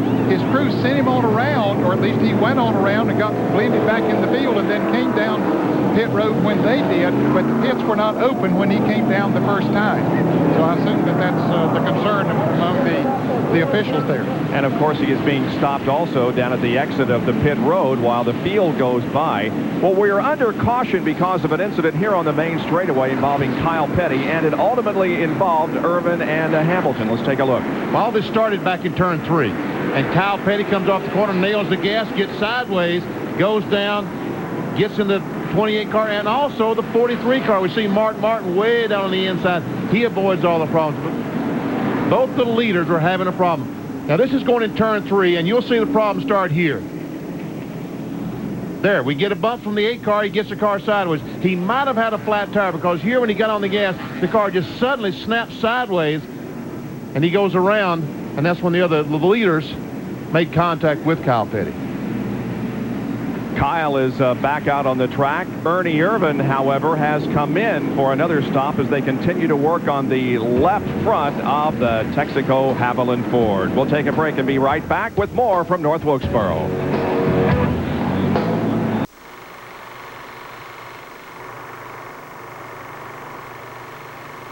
I would say my most memorable moment would be, I think it was in 1988 or 89. I was leading the race with 1 lap to go. Jeff Bodine was right behind me. I was going into turn 1. He bumped me in the rear end, sent me up the racetrack. He took the lead. And as we come down the back straightaway, I slid right back in behind him, and I bumped him in turn 3. And he shot him up the racetrack. I slid underneath him, won the race, and I looked up in the rearview mirror, and all I saw was people sliding all over the place. And then I come in victory lane, and some of Jeff's crew chiefs' wives hovered as I was pulling into victory lane, and they took their right hand and popped it through the window net at me. They were mad as a hornet. So there's been some real wild stuff happening in North Wilkesboro. I've won a lot of races there, and it's been a good track. Everybody has his favorite memory about this great old racetrack. Rusty Wallace, in 25 races here, has 3 victories and has finished in the top 5 12 times. Jerry Punch. Updating some of the pit stops down here. Bobby Hamilton's car number 43. The car was running a little bit hot. It's now down to 220 degrees. The right front fender was kicked out a little bit, but there was no problem with the toe. In the 24 cars, if one round out in the right rear, the car was too loose. The 2 car, 4 tires, and no adjustments whatsoever on Rusty Wallace's Miller Ford. The green wave at North Wilkesboro. Let's check in with Bill Weber. 4 tires for Dale Earnhardt. Says his car is good. Was a little bit loose before they pitted. Mark Martin pitted 18.64 seconds. 4 tires and leading the race. Ernie Irvin's car is not handling well. It's towed in a mile, they said. They're going to try and go to the next caution. Ernie is not up to speed, but he may not make it that far and may have to pit early. To John Kernan. Dale Jarrett in, 4 tires, track bar adjustment. Remember, he was complaining the car was loose. Darrell Walter, 4 tires, and the track bar, just a small one to try and tighten that car up a little bit. Rick Mass came in, 4 tires, no adjustments. He's currently running in the 6th spot. Ernie Irvin, indeed, it cannot keep up with the rest of the field. He is very slow on the racetrack, but some good competition here. Look at Rick Mast working to the inside of Dale Earnhardt, and this is the battle for 5th position after starting in 28th. Good performance from Rick Mast. And Darrell Walter right behind those 2 cars. Darrell started in 37th, currently in 7th spot. And Wally Dallenbach just made an unscheduled pit stop. He had made a green flag pit stop before the caution came out. Was already 3 laps down. Now both Ernie Irvin and Kyle Petty are just 1 lap down. 43 of Bobby Hamilton, who was also involved in that skirmish here on the front straightaway, is still on the lead lap. Here's Ricky Craven, Jeff Burton, Derry Cope, and others racing. Also Sterling Marlin there in the 4 car. That's all 4 position, all in the lead lap.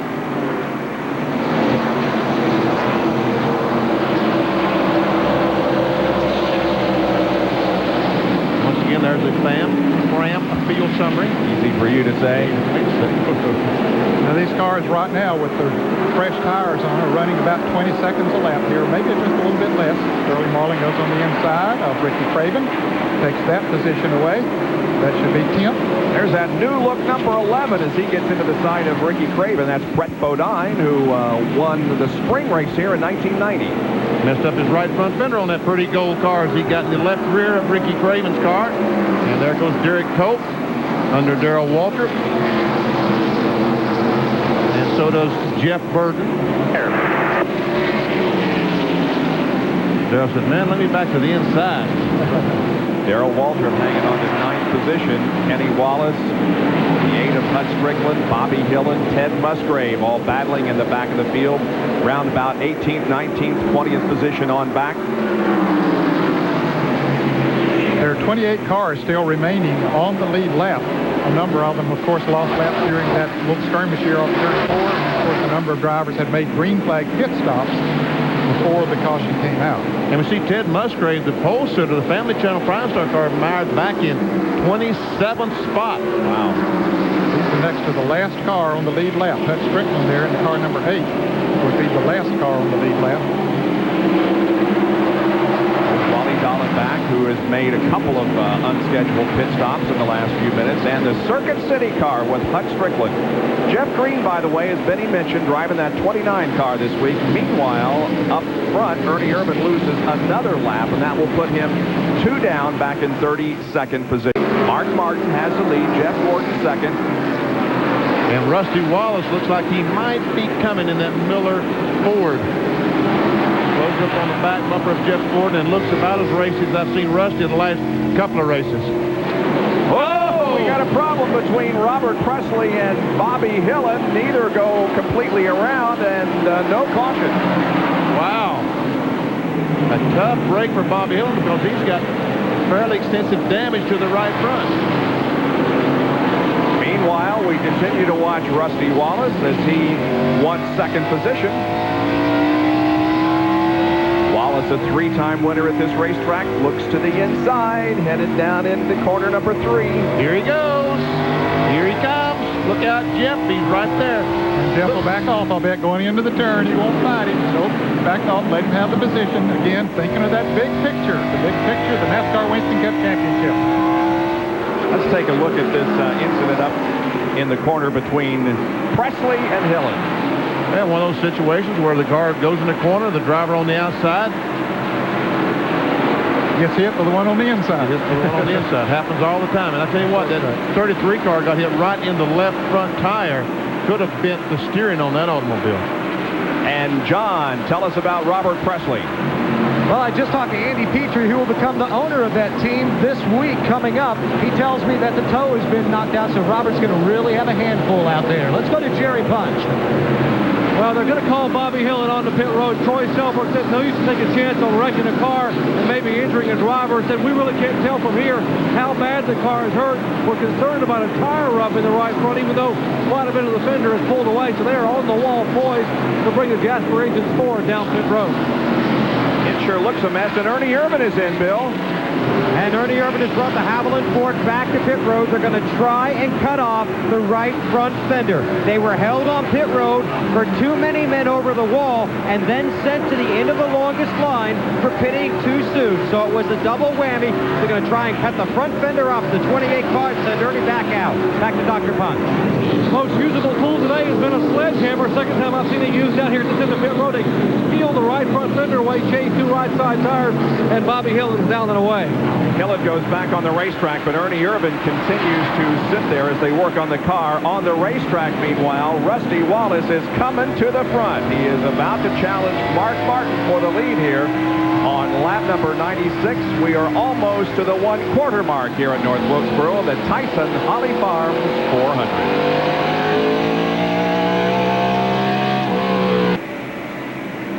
Back at North Wilkesboro, where Rusty Wallace has taken the lead from Mark Martin.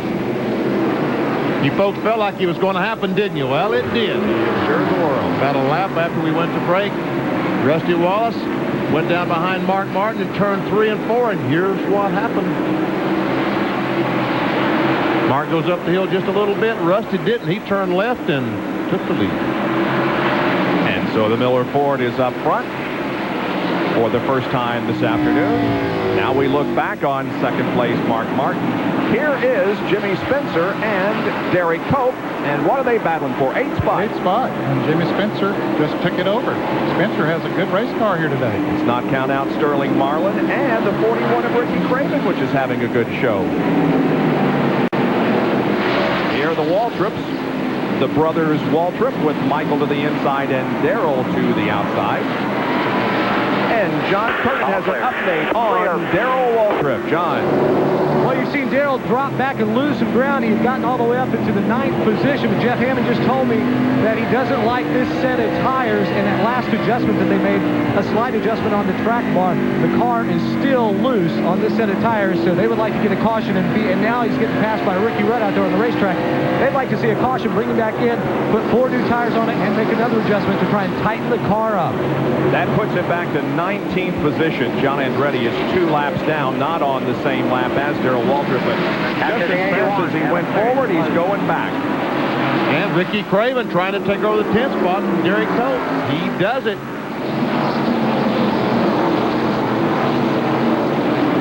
Coates' car seems to be slipping and sliding a little bit now coming off the turn. The Badcock Furniture Ford. 10-position improvement in the first 107 laps for the Kodiak Chevy with Ricky Craven behind the wheel. See what's going on up front. Well, Jeff Gordon is coming up on Mark Martin for 2nd position as Rusty continues to hold the lead here. He's closing in. All he wants right now is just a little slip. A little slip from Mark Martin. If he does, he'll take the spot away. And he didn't wait for the slip. That's right.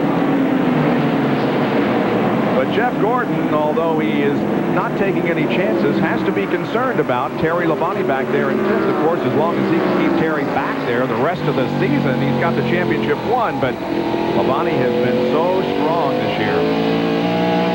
Labonte right now in 4th spot. And he closes right in on the back bumper of Mark Martin. Bill Weber?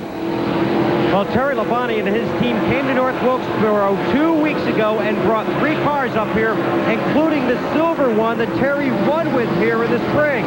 After that race, that car was put in the Hendrick Motorsports Museum. They took it out of the museum, brought that one here, the car they have on the track, and another one. Terry tested all 3, ran 9 laps in the car that's on the track today, said this is the one we want. They took it to Martinsville, had a great run after that clutch problem, and they're very confident that car could carry Terry to a North Wilkesboro sweep today. Folks, you wonder why Mark Martin just moved over and let Terry Labonte go. I was talking to Mark at Richmond. It's his belief that when a car catches you from a half straightaway back, that he's going to pass you. And the longer that you fight him off, the more time you're going to lose. He said, yes, I'm going to lose 3/10 of a second one time, moving over and letting those cars go by. In the long run, he said, I think I gained ground by doing that. I totally agree with you. I think that's good, smart driving. Roof cam on, Mark Martin.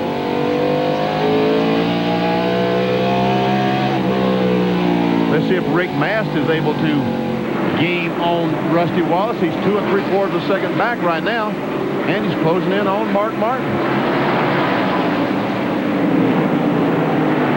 2.64. We'll track him here for a few laps and see if he's picking it up, reducing the interval between himself and first place.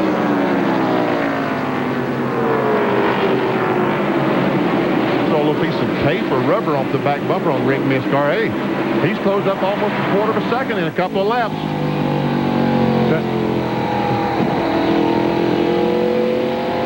I think Mark Martin moves over and lets him go just like he did Labonte. So make Mast 4th now, and it's down to 2.37 seconds. He is definitely gaining on the leader. Rick Mast, the Hooters Pontiac. Rick has 2 straight finishes of 6th or better, had his best performance of 1996 at Martinsville last week, finishing in 4th spot. And the 29 car of Jeff Green makes a pit stop and is rolling once again. Meanwhile, up front, Jeff Gordon is ready to take the lead away from Rusty Wallace. Right back behind them, Rick Mast moved around Terry Labonte. And we can see he's 2 3/3 seconds behind now. Jeff Gordon putting that left front on the concrete, isn't he? I'm telling you, he sure is. He's way low in that turn. And here's Mark Martin moving around Terry Labonte. So Martin now goes back to 4th, Labonte to 5th.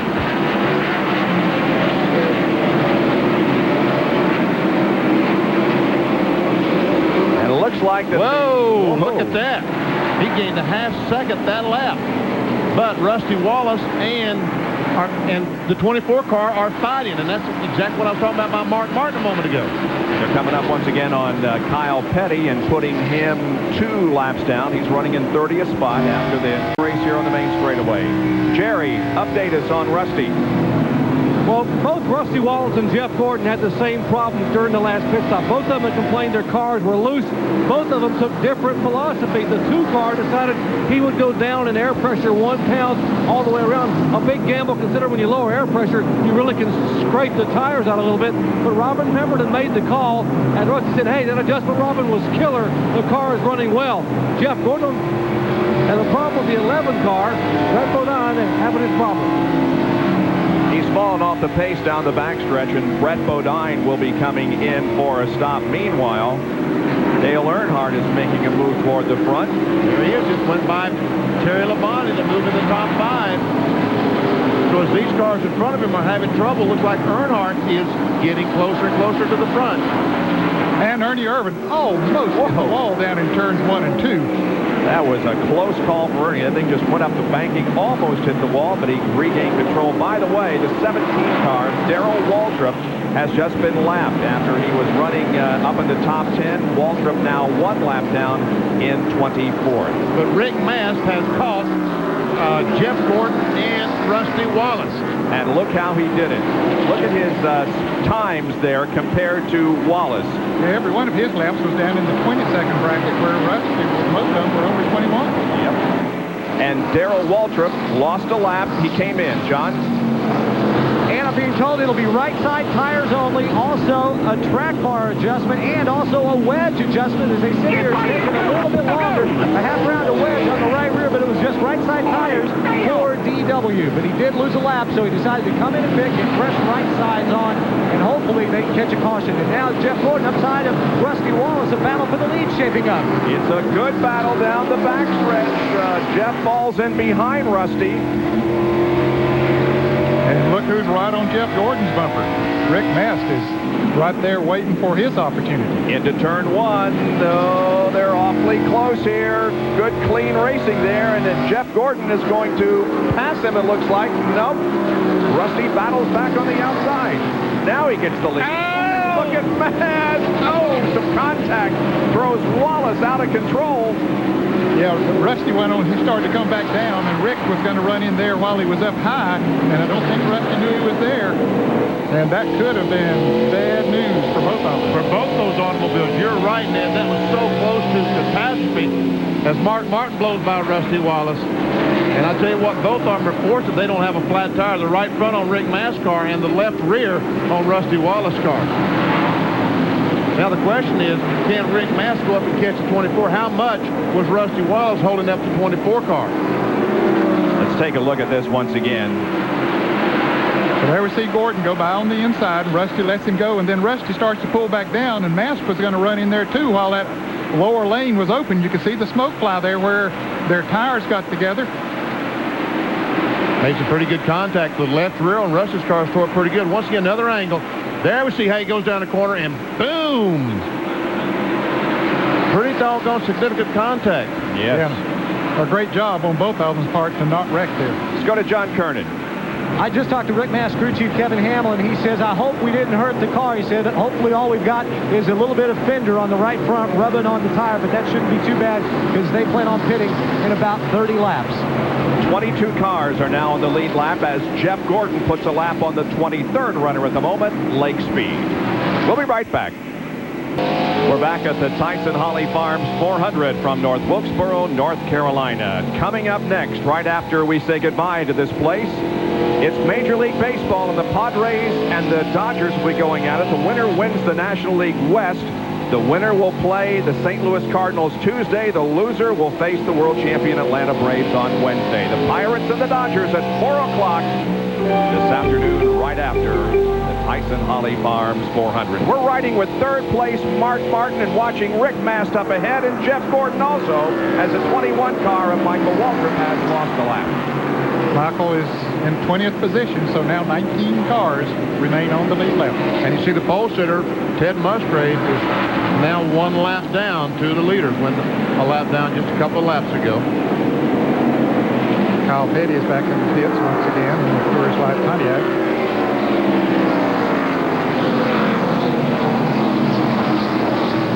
Now, Rick Mast will not be driving the 1 car next year. He'll be driving the 75 car that Morgan Shepherd is currently driving. They do not have a driver name for this car or a sponsor, right? To my knowledge, they do not have a sponsor or driver. That's correct. There was some discussion about Rick Mast wearing a hat in his interviews last week at Martinsville after the race. I don't remember exactly whose hat he had on, but someone speculated that might be a sponsor next year. Yep.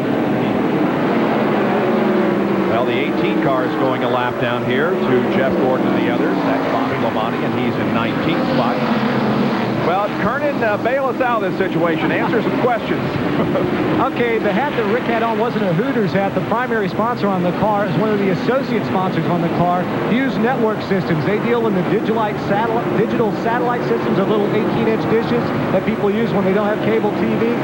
Richard told me yesterday that, yeah, he is talking to several different people. He may have a sponsor on the line. He's hoping to find something out within the next couple of weeks, and he's still talking to some drivers, including a very young driver. And I don't know who that is, but they just say it's someone who has a lot of potential. Oh, I bet you do. You just don't want to tell. That could either be Benny Parsons or Ned Terry. There you Real go. young, yeah. But Johnny Benson back on pit road. Disappointing day continues. 4 tires and fuel in lap 124. He's off the lead lap down on the field, and he's one guy that really won't miss this place. Only a couple of Winston Cup races for Johnny here at North Wilkesboro. Benson was looking good in the early laps, but has faded. He was 24th here in the spring at North Wilkesboro. Michael Waltrip in the pits. Rusty Wallace. There goes Earnhardt. Jeff Burton having another good run. He's finally moved into 6th spot. Then Labonte and Jimmy Spencer and Ricky Craven and Bobby Hamilton.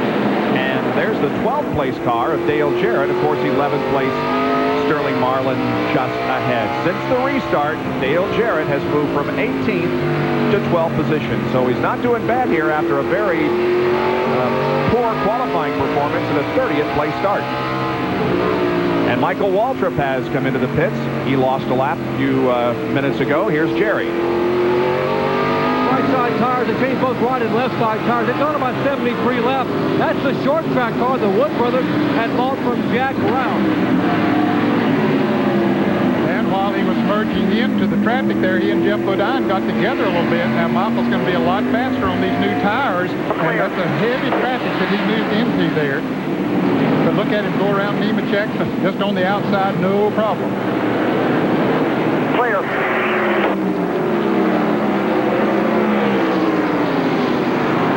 And he really needs to move forward as fast as he can because the leaders, Jeff Gordon and Rick Mast, aren't that far behind. But he'll easily stay in front of them with these fresh tires. 75 car of Morgan Shepherd is making a pit stop. Where was he running at? 18th. Just lost a lap, huh? Yep. And a lot of them will do that. As soon as they go a lap down, they go ahead and come into the pits. They stay out there as long as they can. Hope for a caution that can make that pit stop, but when it doesn't come, they'll come into the pits. So there's Morgan getting 4 tires, a tank of fuel on the Remington RS4. Here's another driver looking for a ride next year. As we told you, Rick Mast will go into this car, and Morgan Shepherd still looking. Here is Dale Earnhardt coming up on Rusty Wallace and taking 4th.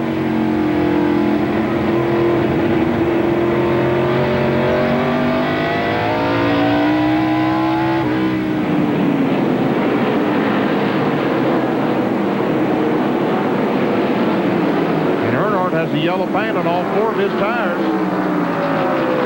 When they make contact with other cars and rub up against them, put those donuts, they take all that yellow paint off. Of course, that's the Goodyear yellow paint that Benny's talking about there in those tires.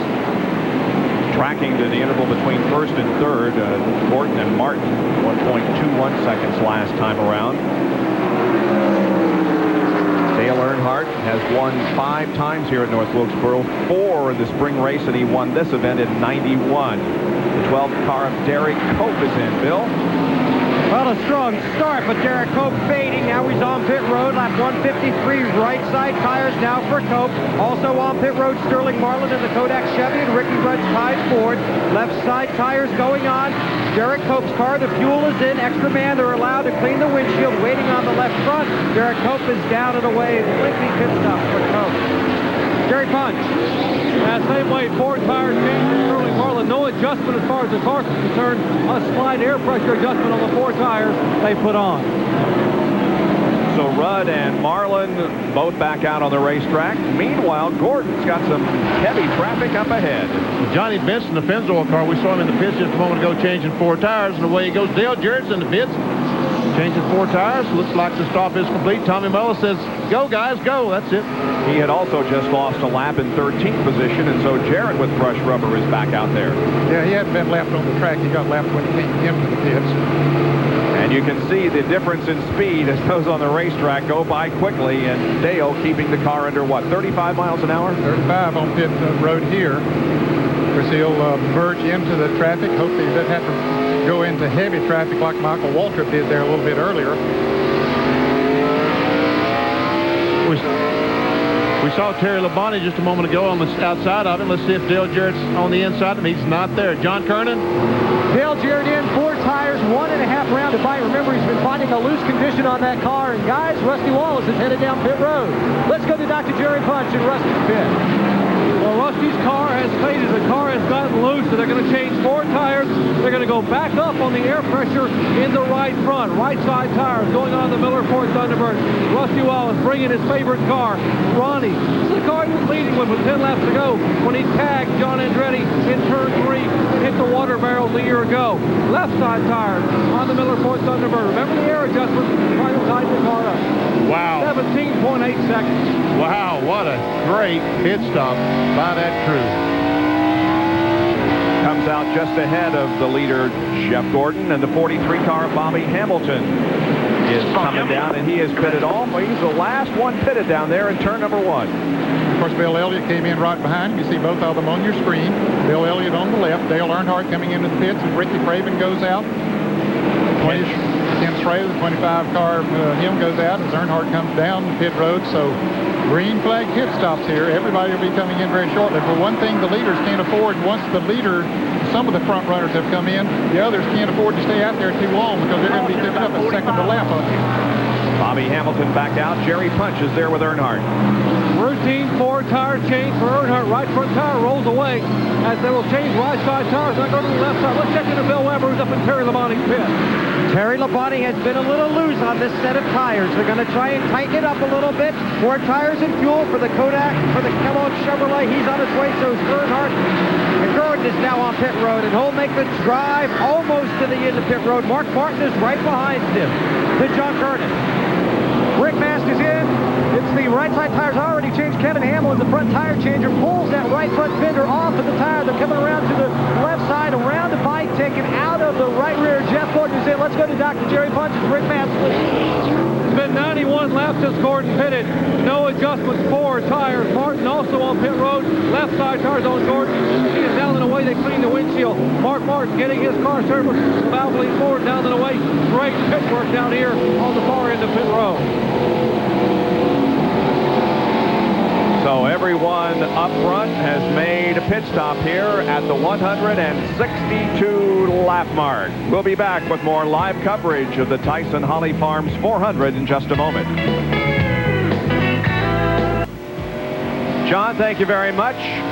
Here at North Wilkesboro, 171 laps have been completed, and Rusty Wallace is in the lead with the 24 car of Jeff Gordon running in second spot.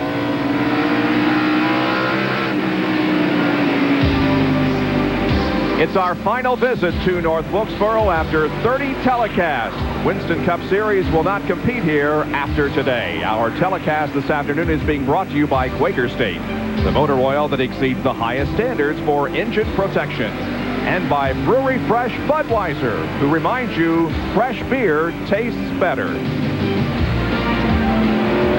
And We look back on Jeff Gordon, Rusty Wallace, who was involved in a skirmish with Rick Mast a few laps ago. That car was not hurt in any way by it, it looks like, because Rusty has taken off and leading this race again.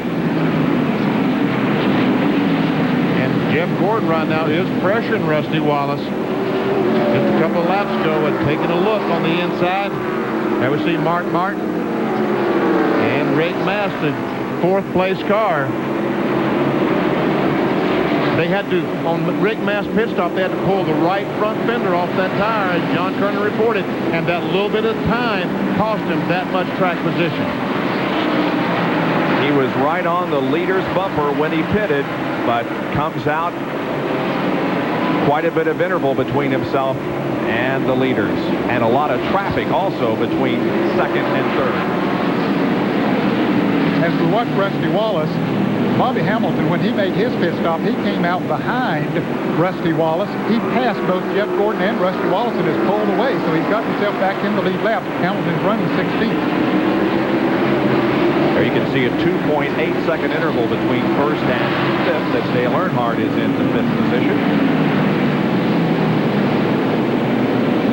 And Jeff Gordon goes under Rusty Wallace. Comes off the corner now. Bill Elliott's going to try to follow, but Rusty goes down quickly and blocks that spot. Elliott in 17th position. And one guy who is doing a heck of a job out there is Dale Jarrett. From a poor starting position, Dale has moved up to 7th spot. There is Darrell Waltrip right behind him. He's on fresh tires, was in just a few laps ago.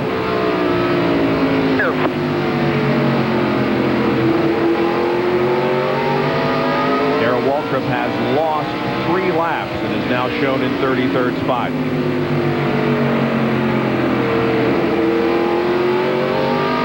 Looked like the DW of old in the early part of the race. Very good. Boy, the leaders here are getting into heavy traffic once again. Bill Elliott, the McDonald's Ford, has been able to hang with these two cars, the two leaders. Not able to get by them, but he stayed right on their back bumper since he came out of the pits. What then? 17th, 1 lap behind.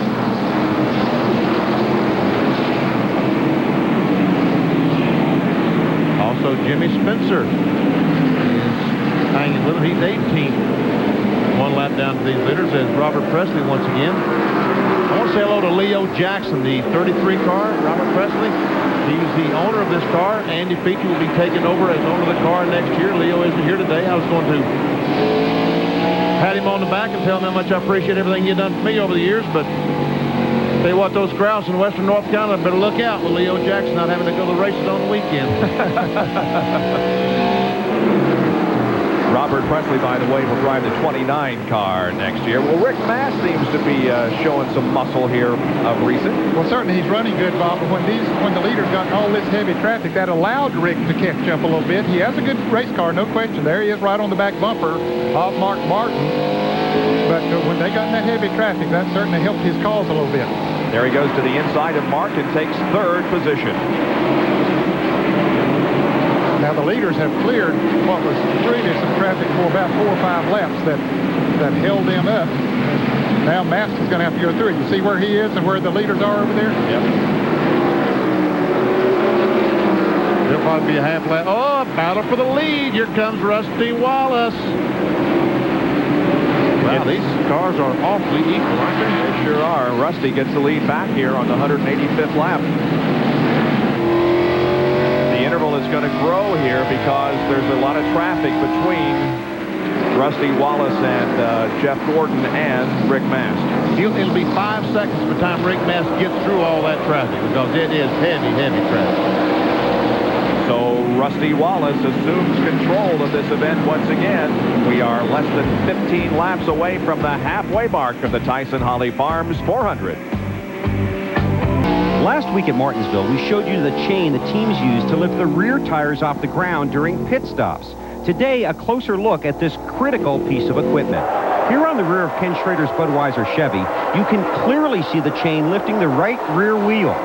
The chain is a measured length, so it does not lift the tire off the ground under race conditions.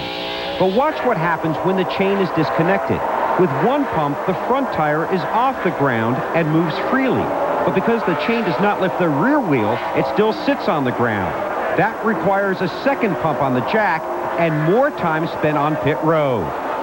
One more item. The chain is usually taped or shrink wrapped. That's added protection against a kink in the chain that could lift the tires off the ground during the race. See, that's the kink I was talking about. If the car, when it goes in rebound, when it goes down, if that chain gets a kink and it goes back up, if that chain shortens, it'll literally jerk the tire off the ground as they come off the corner. Can you imagine a left rear being jerked off the ground as they come off the corner? Not pretty. No. Well, as you can see, Jeff Gordon has gone back into the lead, and now the battle is for second position as Rick Mast is right on the back spoiler of Rusty Wallace. Well, Rick Mast got through that traffic a little better than we thought, maybe, BP. He did. He didn't lose. I thought he'd lose a couple of seconds or so, Vinny, but he's still right in there. That's what I think. I'm an expert. Yeah, that's why we pay you those high dollars. Exactly. Huh? That's why I get those big bucks. I said it'd be 5 seconds. It looks like it's about a half second each game. Attaboy, Rick. Ah, well. And you remember, now these two had a little incident not too long ago. Mast and Wallace did.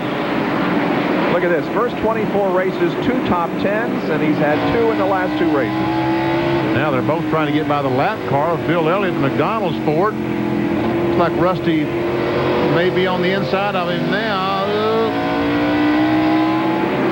Bill could not get up there and pass the leader. He passed the second place car, but he had to pass the leader to get back in the lead lap. Boy, look how tight this is coming off the corner. Man. Robert Presley has some pressure tires on these other cars. Gordon's having a heck of a time getting around Morgan Shepherd. He's been behind him for quite a while. Morgan is running in 16th position. The last car on the lead lap. $10,000 up for grabs here in 2 more laps. That completes lap number 198. Jeff Gordon now trying to get around Robert Presley, but meanwhile, that's really tightened up the battle for first and second. See Wally Dallenbach head for pit road as Jeff Gordon and Rusty Wallace come off the corner.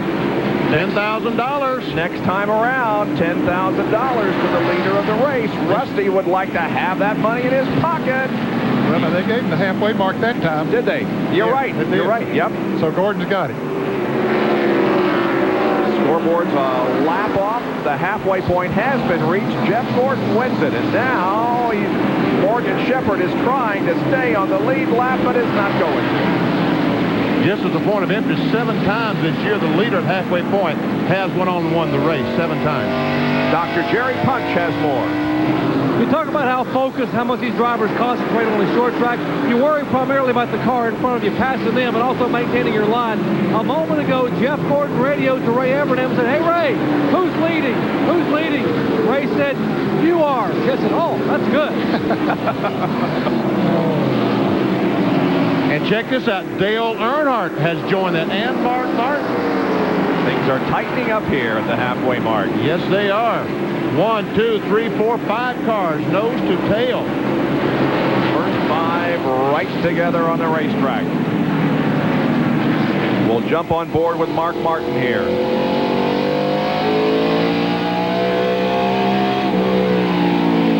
We can hear him back off the corner, back off the gas. This is how Dale Earnhardt closed the gap. Look at his lap times compared to the leader of the race, Jeff Gordon. Every one of them faster. He reduced the interval from 1.8 seconds on lap 195 to 1 second on the 199th circuit. That's the best way I know of to catch somebody, is run faster laps than they do. That's very good, yeah. That'll work.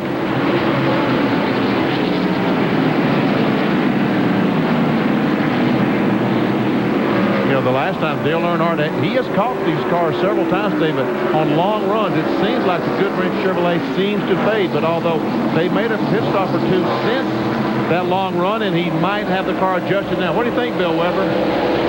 Well, Benny, A lot of these crew chiefs down here are encouraging their drivers to save their tires. Buddy Parrott has been talking to Jeff Burton. Please save your tires, save your tires. I just talked to Goodrich team manager Bobby Hutchins. He told me Earnhardt right now on this set is looking for the proper rhythm that will make him strong at the end of the race. He wants to make sure he doesn't wear out his rear tires when they get down to the closing laps. Jerry Punch. Just spoke with David Smith, your co-crew chief for Dale Earnhardt. They said, hey, Dale had been complaining the car was very, very loose. On our last pit stop, we added wedge, we made an air pressure adjustment, and Dale said it's the best the car has felt all day. It isn't perfect. He said one more pit stop, that's about all we would need to get a little more air pressure change, and the car will be dialed into Dale's liking. Right now, he's trying to take over the third spot and does it. Goes by the one car of Rick Mastro, put him up in third spot. Now, Morgan Shepherd is on fresh tires. He will probably go blowing by all these guys, and Earnhardt almost got in the loose stuff. Yep, Mark Martin is going to come up beside Rick Mast. He's got Darrell Waltrip ahead of him. Faster line. Maybe the bottom, I guess. And Mark Martin moves into fourth spot. Guys, you know who the fastest car on the racetrack that hasn't made a pit stop? That's running among the leaders. We haven't talked about Jeff Burton. Jeff Burton, yeah. He is coming. He was way back after that pit stop. He was back further than 20th and now has moved into 6th place. Yeah, we were following him just a minute ago, and we saw the interval between him and the leader. Quite a bit of racetrack, but... Well, you see Jeff Bodine go by, but that... he has fresher tires, Jeff Bodine does. And Dale Earnhardt just passed Rusty Wallace. Move into second spot. There's Earnhardt. And there's Wallace. Ooh, Jeff Gordon almost. He was on the inside of Dave Marcus going into the turn. Dave and Morgan Shepherd came up there with new tires, made it 3 abreast going into the corner. And Jeff Gordon really had to get on the brakes, slid his wheels to keep from causing a wreck. Let's watch it. Wow. See, there he is on the inside of the 71. And look at Morgan Shepherd come up here. Really coming up in a hurry. And we'll see the smoke fly here. See there? Oh, my. Wow. Close call for Jeff Gordon. Dave Marcus, by the way, 2 laps down, running in 26th position. It is still Jeff Gordon maintaining the lead over Dale Earnhardt, Rusty Wallace, Mark Martin, and Rick Mast. Those are the top 5 after 213 of the 400 laps at North Wilkesboro.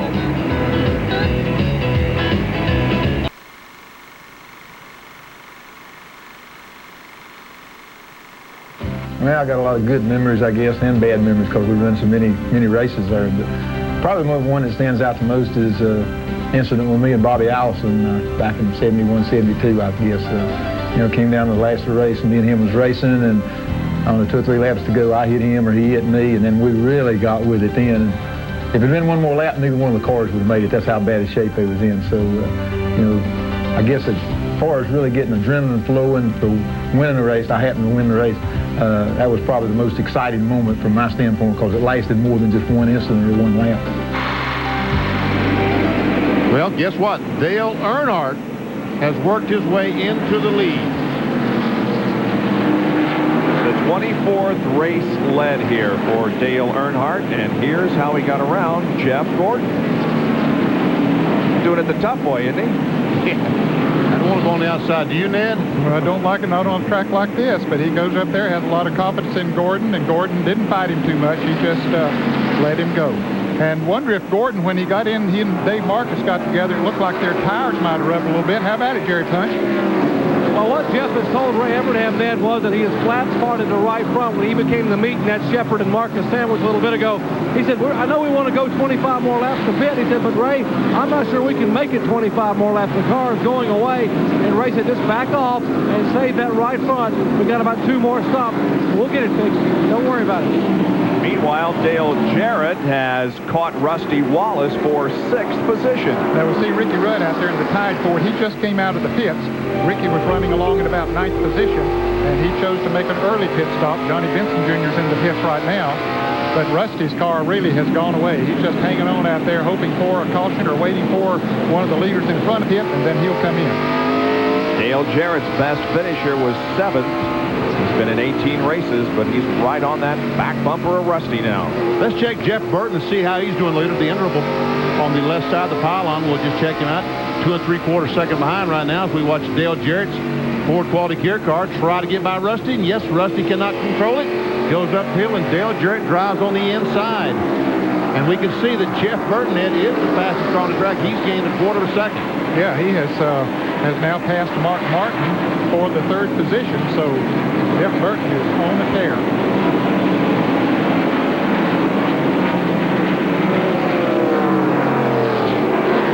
There's the 4th place car, Mark Martin. And there's the leaders. Earnhardt, the 3, and Jeff Gordon, the 24. I heard you guys talking about this track in the truck race yesterday and explaining that it's an abrasive surface, just like it was at Darlington before they repaved it. Exactly. We can see the rubber laying down on the concrete up in 3 and 4. When they go around the racetrack, it just, like sandpaper, it just takes the rubber off the tires. 2.2 seconds, Benny, between for a second and third.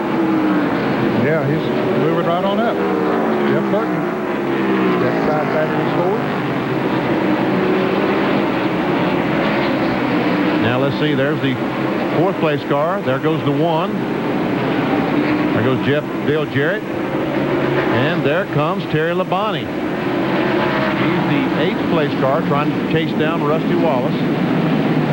Jeremy Mayfield running there with him in the 37 car. And on back we have Sterling Marlin, who is 9th.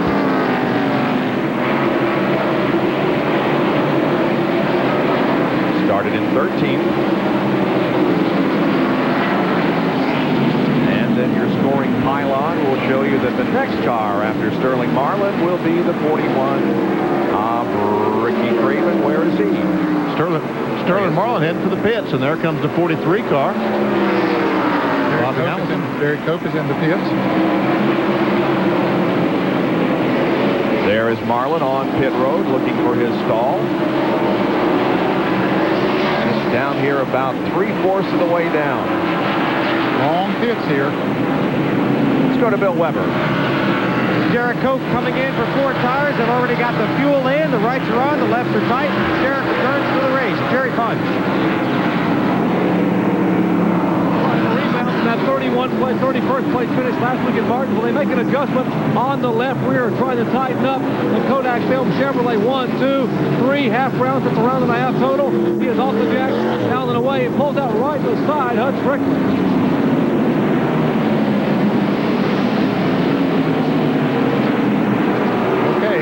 The first of those that are running up in the top 5 to come into the pits. I think that's going to gauge when the others come in. And that will be happening before too long. We'll take another break as you see the leader of this race, Dale Earnhardt. 235 laps are completed. Back in just a moment. Leaders on pit road, Dale Earnhardt down and away, Jeff Gordon down and away, 4 tires as they will try to get out of pit road. Let's check in with Bill Weber. Jeff Burton led a lap, now on pit road. Right side tires are on his next side board. They're having a remarkable run. The car was just a little loose. 1 round of wedge. The sluts are tight, and Jeff Burton scoots back into the race. Jeff did lead a lap. That was the first time he's led since we were in Richmond not too long ago. And on the racetrack, Gordon and Dale Earnhardt are racing again. I tell you what, Burton might end up with a lead again. He's in front of these cars. If they can't catch him, he will be the leader. Yes, I think he's going to end up with the lead after the pit stop. Great pit stop. Buddy Parrott and the crew, take a bow. Great pit stop. Jeff Burton maintains the lead. How about that? But here comes Gordon, and Dale Earnhardt closing in on him. He's to the end. Burton is to the inside of Ricky Craven.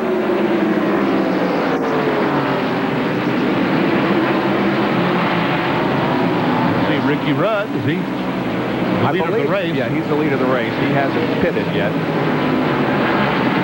I think he pitted earlier, and he may be, in fact, since he was out there with those fresh tires, he probably did gain some on the leaders and could be the leader of the race. Yeah. But when all's said and done, it's going to be Jeff Burton. This is actually the battle for second place between Jeff and Jeff.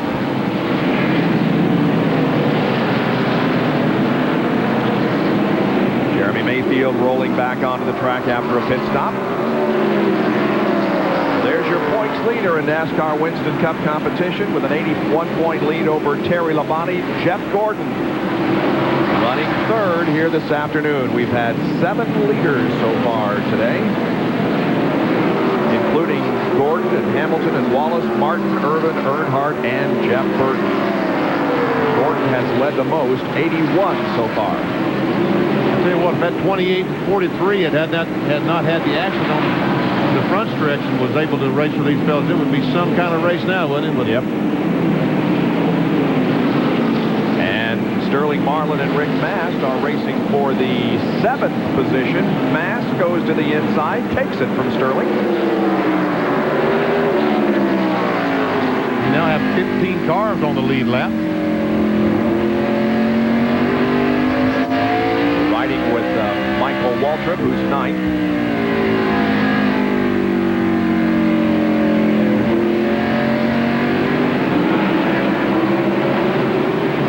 Oh, 1, 2, and 3, nose to tail. Brett Bodine, Bill Elliott. Bodine goes another lap down. And here comes Jeff Gordon. Whew. Close.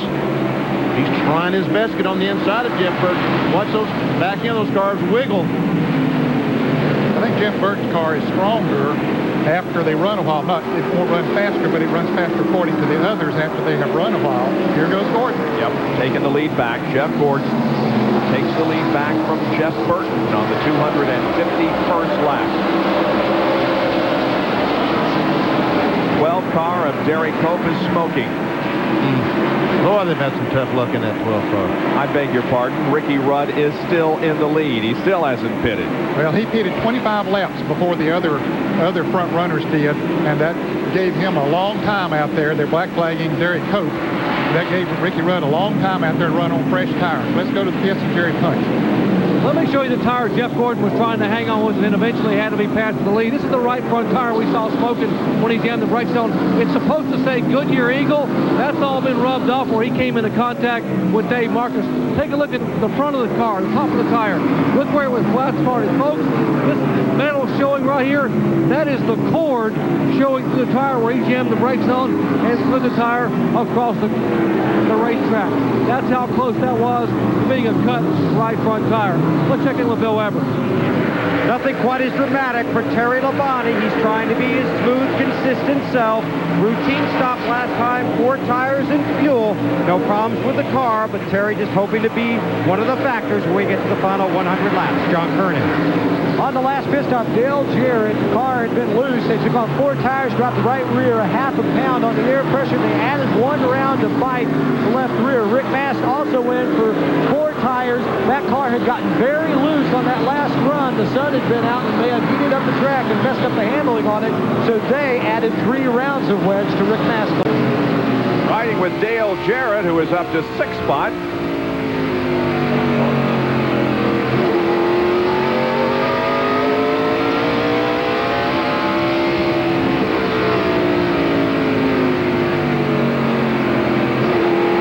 Dale Jarrett, a lot of clean racetrack. There we see Rick Mast as he tries to continue on his march to catch Dale Jarrett. He's in 7th spot.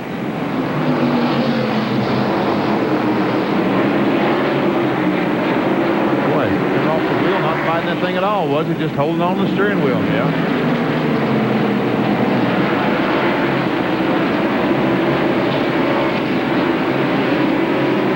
There's Ricky Rudd, the leader of the race.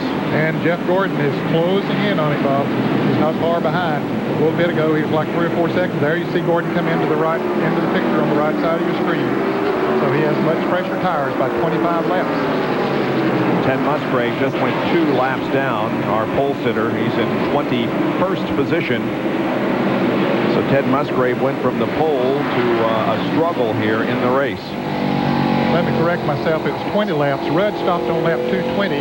Gordon on lap 240. So 20 laps difference in those tires.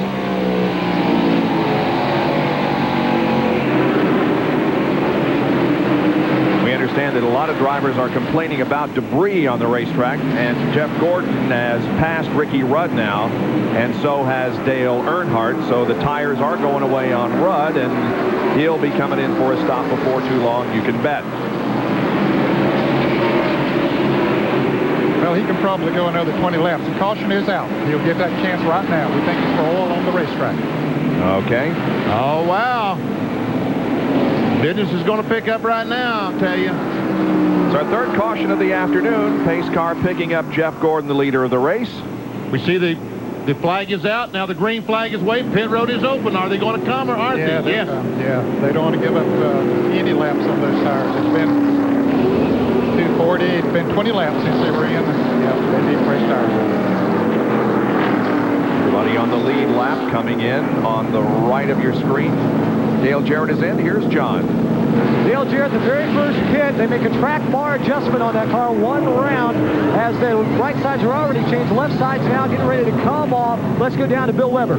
What a break for Ricky Rudd. They short-stopped, as Ned said, on lap 220, and they desperately needed this caution if their strategy was to work. The right side's already on, the fuel already in, putting on the left sides, waiting for the Tide 4 to go back into the race. Jerry Bunch.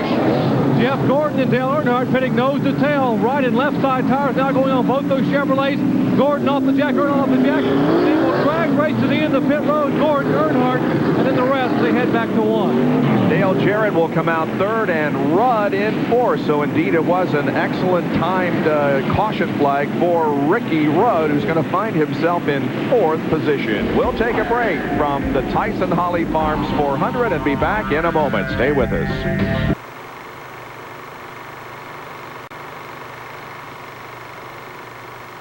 Earnhardt and I were racing, been battling pretty much most of the day, I think. I think Dale had a dominant car that day, then he faded at the end, and I came on pretty strong at the end. And as soon as I caught Dale, it was about 10 laps to go, and I kind of gave him a little nudge, let him know I was back there. Drove off into turn one, I got underneath him. I was completely square with him going into turn one. And, you know, his version, he's going to say that I went up on him, and my version is he came down on me. But make a long story short, we got together, spun going into turn one. Neither one of us backed it in the fence. We just kind of went down in the corner, did 180, and slid up out of the groove. And about, seemed like a few minutes later, Jeff Bodine came by and won the race. And so it was a pretty memorable moment. They were battling for the lead, and they go into turn number one.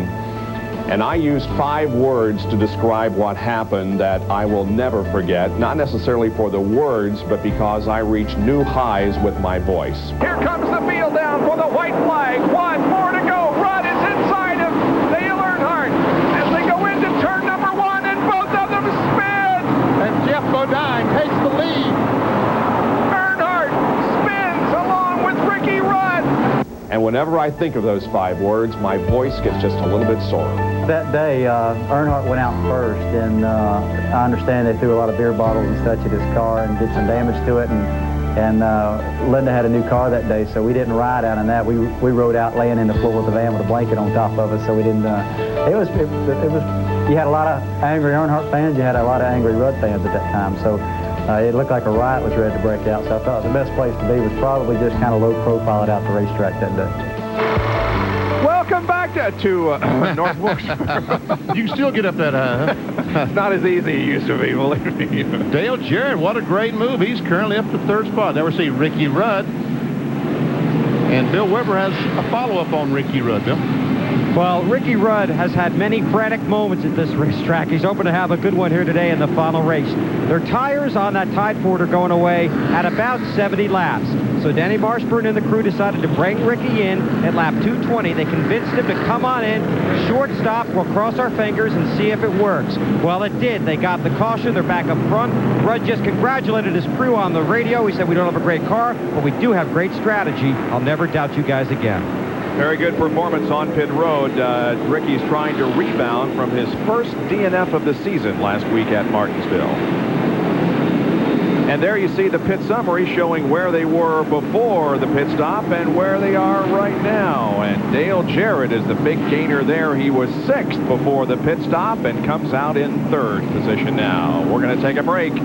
We'll be back with more live coverage in just a moment from North Wilkesboro, North Carolina, the Tyson Holly Farms 400. And you don't find fans any better than they are right here at North Wilkesboro. Each has come out today to see the final NASCAR Winston Cup race. Wow. So what's going on here? I saw the smoke coming out of the back of the 12 car. I wondered if it might be the gear, the pinion seal gone, and the gear is on fire underneath the Badcock Home Furnishings Jerry Cope's car. Wow. And there that baby comes out. And is it hot or what? Jerry Punch? Boy, some frightening moments for Derek Cope. And Derek, when it was on fire, they just yelled, get out, and you were trying to get unhooked. Well, you know, we got so many things to unhook these days. It takes a little bit of time, but really unfortunate day for the Badcock folks. You know, we had a rear gear go away on us. Well, Derek Cope's going to try to get it refixed and get back in the racetrack as we go back to green. Bob? 129 laps to go in this one. Here they come, and the green flag comes back out. Jeff Gordon, Dale Earnhardt, Dale Jarrett, Ricky Rudd, and Mark Martin.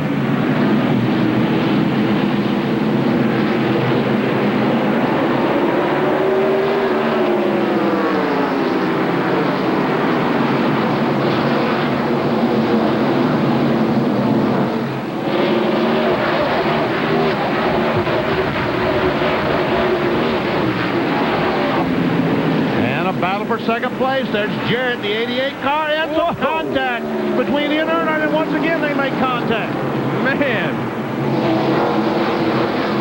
Earnhardt was going to protect that spot. He wasn't going to let nobody out there, was he? And something's dragging on Dale's car, isn't it? That's just the aerodynamic piece that goes down on the rocker panel. That certainly will not hurt anything. Now the wonder is, did he knock the toe end out or knock the toe end out or something? Yeah. Take a look at it again. Coming off turn 2 down the backstretch is where the initial contact occurred right there. They go up in their left rear, and once again, Jarrett was still going to try to go on the inside, and Earnhardt came down, so they made contact twice.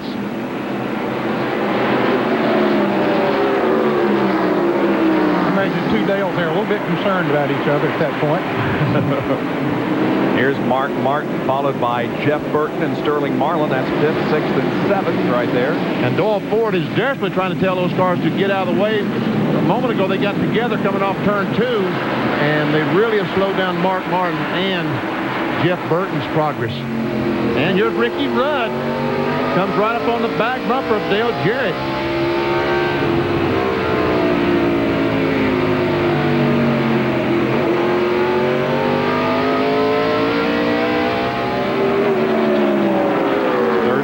Here.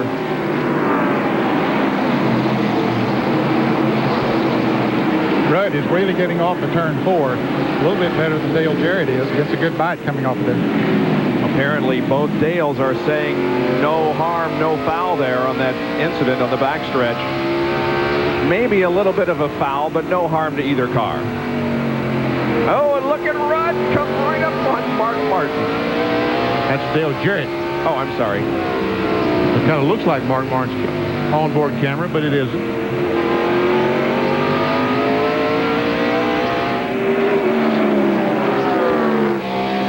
There's Mark Martin. That's right. As we look back at his teammate, Jeff Burton.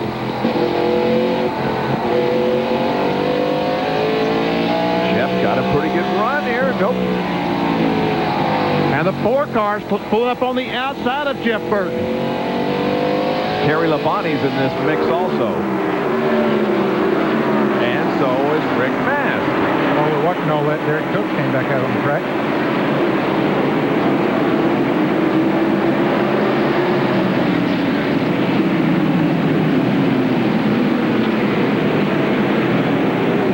Terry Labonte, his only win so far at 96 was here in the spring.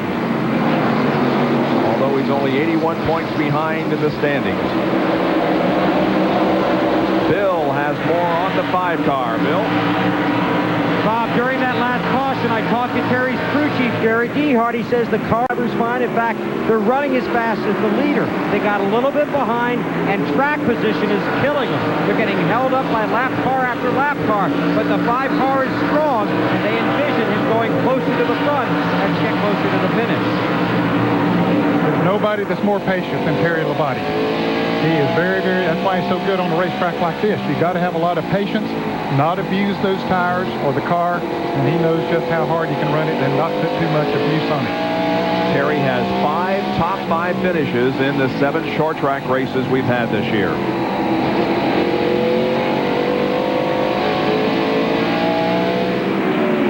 There you see nobody is officially listed as out of the race. As Ned told you, Derry Cope just went back onto the racetrack. And so all 37 cars, are they still running? I don't believe anybody's behind the wall right now. Yeah, I think they're all out there, and 15 of them are still on the lead lap. How about that? And there's only 115 laps to go. There's the interval between the leader, Jeff Gordon, and second place, Dale Earnhardt. Dale Jarrett is third, followed by Ricky Rudd and Mark Martin. 108 laps to go here in North Wilkesboro. Jeff Gordon's the leader of the race. Dale Earnhardt running in second spot. There is Dale Jarrett third. Rudd is fourth. In fifth position is Jeff Burton. In sixth is Terry Labonte. Seventh, Rick Mass. Eighth, Sterling Marlin.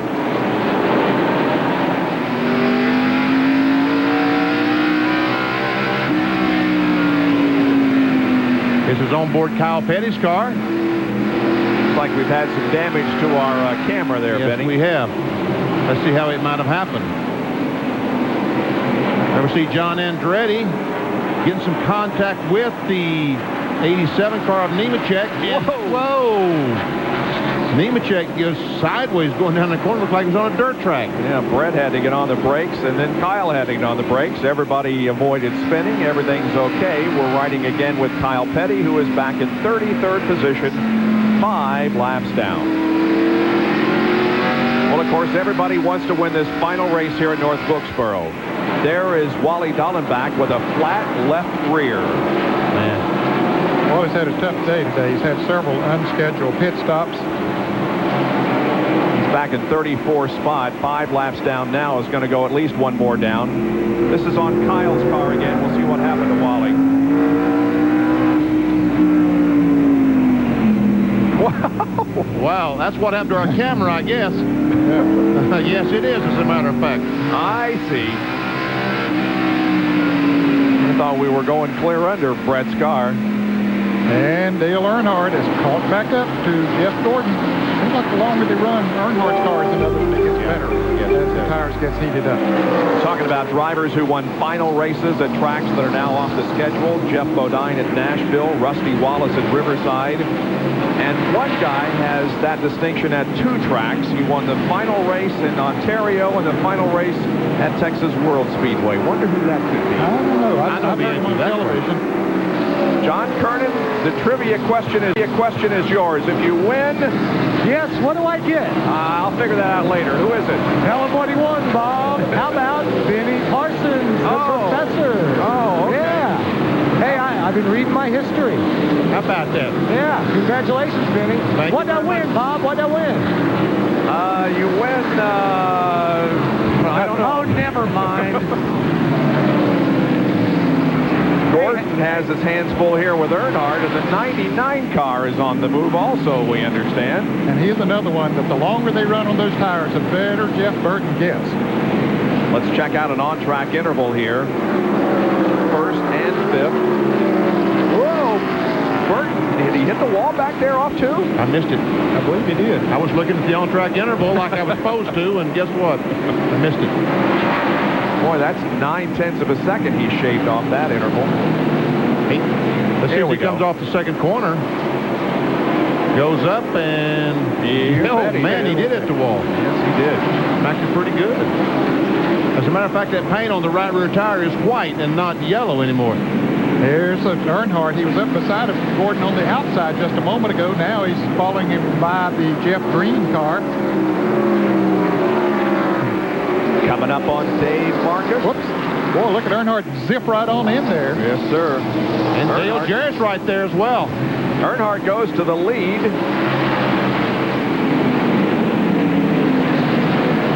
They got held up in traffic there just for a little bit, and that allowed DJ to catch up with them.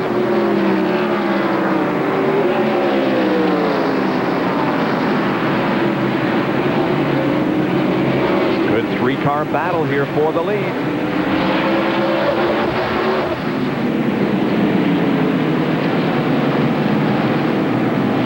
Running a slightly higher line down there in 1 and 2.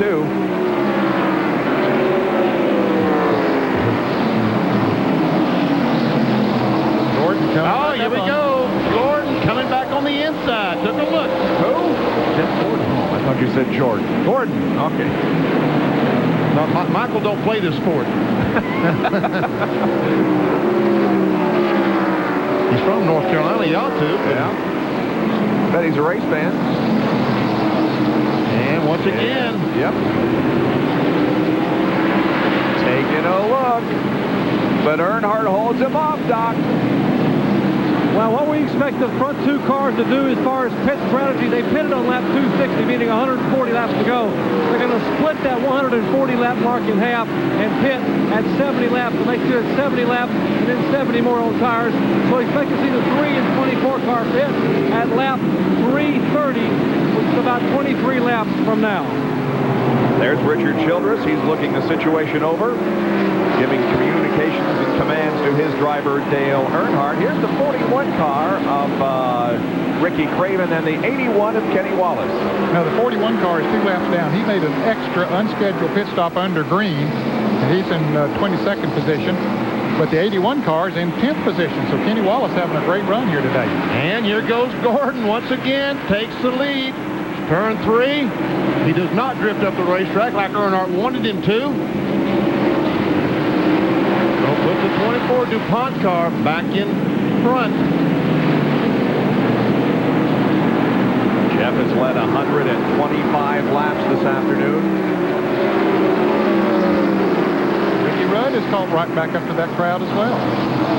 He had dropped back about 2.5 seconds, but he's right there with them now. Wally Dahlman back. We saw him have the flat left rear a moment ago with those fresh tires. He's past Earnhardt. You see Jeff Burton, Perry Labonte, Rick Mast. That's about for 4th, 5th, and 6th. And that crowd is gaining on the leaders. Those 3 cars are gaining on the first 4 that are up front. Sterling Marlin holds down the next position, 8th. There's Earnhardt going at it again. Yep. Oh! They just won't let each other alone, will they? I don't think Jeff's going to put up too much of an argument. Yeah, he's going to lose second spot as Dale Jarrett has closed up on the back bumper. He challenges Gordon.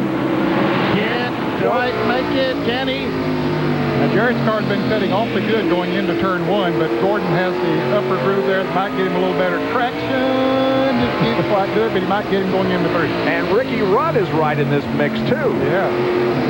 Now, Jarrett pulls alongside of Jeff, but Gordon continues to hang on to that spot. Jarrett just can't wrestle it away from it. Look at Rudd, though. He's going to try to pass Jarrett on the outside. The greatest thing Jeff Gordon's ever heard in his life was that spotter said, "We have a problem." It's Robert Presley in the wall, and the caution comes out at lap 312. Bill Elliott trying to get a lap back, but he isn't going to be able to do it. Boy, this is going to be a deal. They're going to go back racing with 80 laps to go. They're going to really have to baby those tires to make them last 80 laps. Yep, they'll come in. They'll have to this time. 4th caution period of the afternoon. Robert Presley gets his car turned around in the right direction. And so with the pace car at the front of the field, the pits reopened, and here comes Earnhardt, Gordon, and others. In fact, 15 will be coming in right now, all of those that are on the lead lap. Let's go to John Kernan. It'll be a 4-tire change and a chassis adjustment for Dale Jarrett, who's complaining that the car is just a little bit loose coming off the turn. So it will make the chassis adjustment on the right rear. Already coming around the left side. Let's go to Ricky Rudd's pit and Phil Weber. Rudd wanted to go 65 laps, then stop, then 65. He's going to have 80-plus laps to finish this race now if it stays green. Right side, Duran will come around to the left. No chassis adjustment. Having trouble on the right rear Rudd. Down to Jerry Punch. Jeff Gordon, Dale Earnhardt pitting nose to tail. What could be the final pit stop in Winston Cup Racing, this historic facility. They have gone down a ½ pound air pressure in the 24 car. No adjustment on the 3. The 3 is down and away. 24 is side by side. They race to the end. And the 3 got him, guys. Now Earnhardt is going to get out before everybody else. It was close, but Dale indeed will have the lead when we come back. And when we go racing once again at North Wilkesboro under our 4th caution period of the afternoon. You haven't missed a lap yet. They just went green. Here they come down to complete the first lap under green. Earnhardt and Jeff Gordon and Dale Jarrett are right there together. Gordon's looking under Earnhardt as they come off of turn 2. He's got a nose up there. And Jeff Gordon will go back into the lead, and here comes Dale Jarrett right behind him. Well, the last time we see the two Dales together, they were bumping. Let's see if Jarrett can make the pass this time. Here's Jerry Punch. Jeff Gordon wanted to get the lead as soon as the green came back out because Jeff told Ray, said, when we get a few laps on our tires, I can't run the high groove off turn 4, and Earnhardt can. I'm concerned our tires may not last 80 laps. I know Earnhardt's will. We'll see how it plays out. Let's go to Bill Weber. Best pit stop of the day for the 99 team of Jeff Burton, a little under 20 seconds. They're very confident they're going to be strong at the end of this race if it stays green. In fact, they think they're going to be the best car in the final 20 laps. Not the same story for Terry Labonte. The longer they go, the worse their car gets. Gary Dehart told me unless the chassis adjustment they made with wedge and air pressure works, Terry Labonte will not win here today. John Kernan. No chassis adjustments or air pressure adjustments for Rick Mast, but a good pit stop picked him up a couple of spots to the 5th position. They are planning on running to the end without changing tires. They've been telling Rick to take care of the tires, take care of the tires. Kevin Hamlin says now that the sun, the clouds have come back over the sun, it's cooled down a little bit. That's similar to the way it was at the beginning of the race when they were pretty good on long runs. So they are hoping that the clouds stay here and the temperature stays down. Jeff Burton flexing his biceps. He's taken 3rd from Dale Jarrett. Hey, and that might be a bad indication for those guys up front. We've been talking all afternoon about how good his car is in long green flag runs. Yep. He's good here right now on the short runs. Yep. Well, if he stays good after those tires get hot, he might be tough. We'll time the interval between 1st and 3rd. Gordon and Jeff Burton. 1.04. Well, a little bit more, 1.05. Jeff has led 2 laps here. Now, Jeff Gordon has just locked up the 5 bonus points for leading the most laps. For the umpteenth time this season. Yeah. I think right now that Earnhardt is holding up Jeff Burton a little bit. Like Jeff may be going to take that 2nd spot away from Earnhardt. Down the backstretch, yes, Jeff Burton goes to 2nd. Burton had his best career finish at Richmond not too long ago. He finished 3rd. That's his best career finish, so he is having the best race of his NASCAR Winston Cup career. He's now 2nd, about 1.2 seconds behind Jeff Gordon.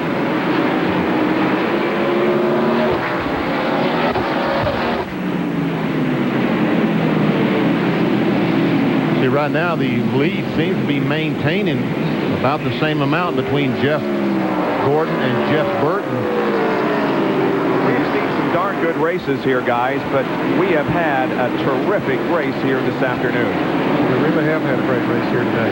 Rusty's fallen back to 8th. For some reason, Rusty has struggled. Who did he make contact with up in 3 and 4? He and Rick Mast got together. He and Rick Mast. Since then, he just doesn't seem to have the oomph that he had before. Give a call to Michael Waltrip, who is right there in 9th position. Jerry? For whatever reason, I talked to Robin Pemberton, Benny, and he said that the car just will not be consistent for him. Rusty said the car gets loose, they come in and make an adjustment, and the car gets too tight. Since that contact, whatever happened to the race car doesn't allow the chassis to respond as they'd like it to. Michael Waltrip in 9th spot, trying to close in on Rusty Wallace. And Mark Martin is back in 10th spot. Yeah, Mark is struggling a little bit right now. He's been right up there in the top 5 all day long. Michael Waltrip was another of those that benefited way back there when Ricky Rudd did. He and Morgan Shepherd both, we had seen them get lapped. Now, sure, there's some fans out there watching. Well, how did those guys get back in the lead lap? They made early pit stops under green, ran faster than the leaders were running, and then when the leaders made their pit stops, that put them back in the lead lap. And then the caution came out. Martin had his first NASCAR Winston Cup start here in April of 1981, finished 27th. He has 10 straight top 10 finishes. Mark Martin, the Valvoline Ford. As you watch another Napa field summary showing 15 cars on the lead lap. Bill Elliott, the first a lap down in 16th.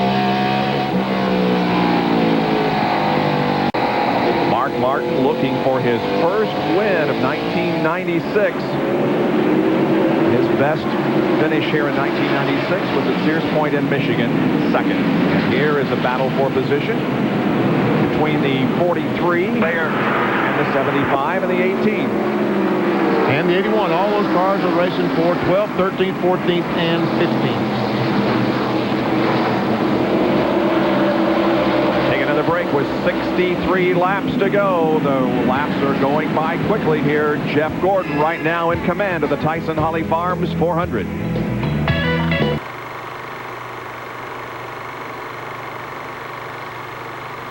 Probably the most memorable experience was driving Travis Carter's bank with Frozen Foods Chevy, and we made 2 laps up that day, individual laps, and had a great run going. And right towards the end of the race, Darrell Waltrip, he ended up beating us, but we come out of there third, and I think it really helped establish Travis and myself for the rest of the year to run well, and we did run well the rest of the year. It was ironic because I got bumped from behind, spun out, lost a lap, couldn't get us started, come back, made that lap up, got in another altercation, lost another lap, and ended up making that one back up, and ended up leading the race for a fairly good portion. The 2 best beat me, though.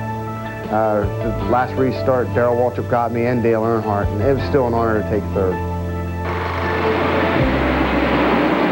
Jimmy Spencer remembering fond memories of North Wilkesboro. 1 pole, 1 top 5 finish. Jimmy Spencer right now is running in 17th position, a lap down.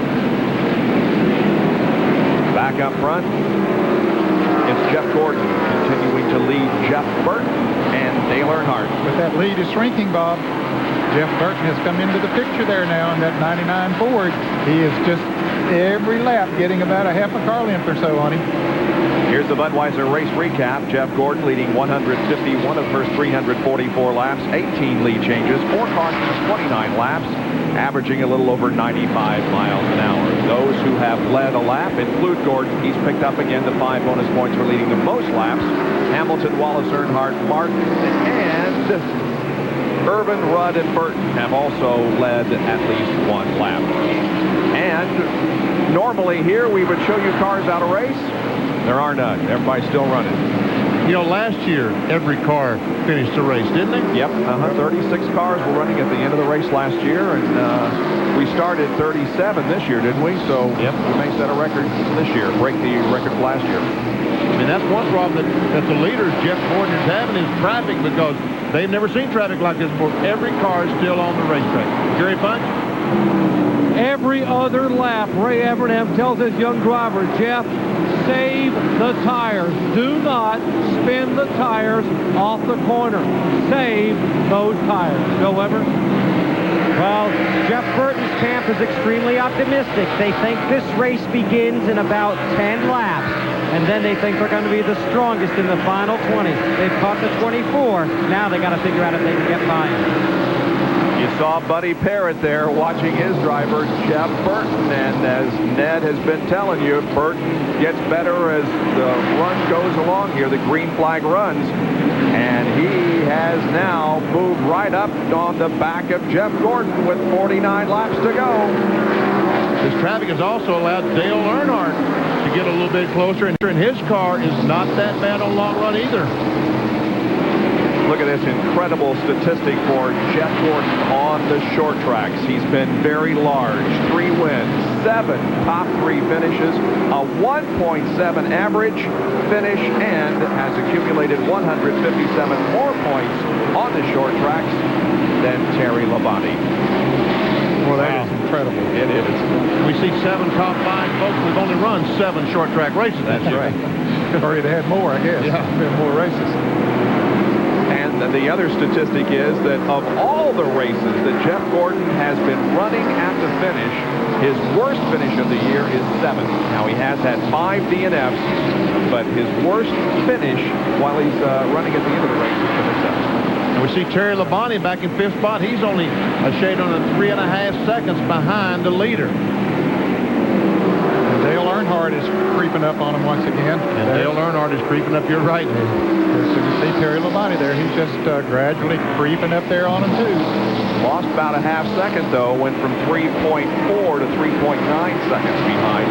this traffic he's running across right now is going to pose a problem for him. He will lose more time as he is not able to run around the racetrack the way he wants to run around. It will cost him some time. And that's one of the reasons he closed in as close as he did, was because of this traffic that he's having to go through right now. The leaders went through it about 8 or 10 laps ago. Boy, that 0 there next to laps led may not look very important, but it is. Boy, he would love to have 5 points for leading the race, but he has not been up front today. Now on top of the Miller Ford with Rusty Wallace, looking ahead to 8th place Mark Martin. And Mark Martin just passed Rusty Wallace for that 8th spot.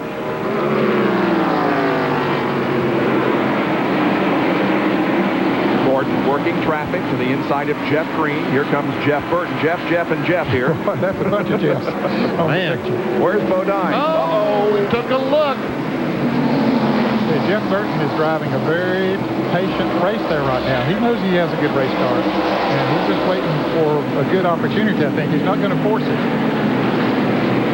Now let's see if Jeff Green, lets Earnhardt by. Oh, yeah, he just backs off the gas. Yep. Get on by, boss man. Go after him, boss. Of course, Jeff drives Earnhardt's Busch car this year. Steve Park will drive it next year. And Jeff Green will drive a Busch car for the Bechtels. Same people that owns the car number 29 he's driving today. Jeff Burton 16th in the points coming into this race, while Jeff Gordon, of course, is atop the point standings. Here in the spring, Jeff Burton finished in 29th position, but Jeff Burton is in second right now behind Jeff Gordon. Back with more in just a moment. And by Firestone, America's tire since 1900. 367 laps are in the books. You're looking at the leader of the race, Jeff Gordon, car number 24, and he has now begun to pull away from Jeff Burton, who's running second. Let's go to Bill Weber. Well, it's been a good day for these guys down here in Jeff Burton's pit. They had a handling problem. The car was just a little bit loose a couple of stops ago. So when they brought it in, they made an adjustment to try and tighten it up to make the car handle better. It didn't work. In fact, the car got worse. Then they caught the caution, came back in, put the car back to where it was, and they still believe this car will get better as the race goes along. Losing has lost a little bit of ground, though, to Jeff, hadn't he, in the last few laps, Ned? Yes, he has, and Earnhardt might be gaining on him, as a matter of fact. Ever see Dale, third-place car in the 3 Goodwrench Chevrolet. Well, they got 30 laps to go. And there is the 4th-place car of Dale Jarrett.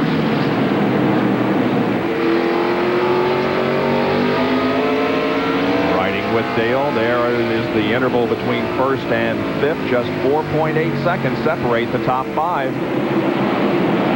And where is Terry Labonte? There he is. He's running out of time.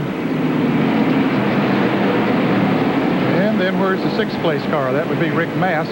Rick, this set of tires don't seem to be running quite as strong for him as we saw earlier today. There he is, running 6th place. He's got a pretty good lead on the 7th place car, which is Ricky Rudd. There he is. And Mark Martin seems to be closing in on Ricky Rudd.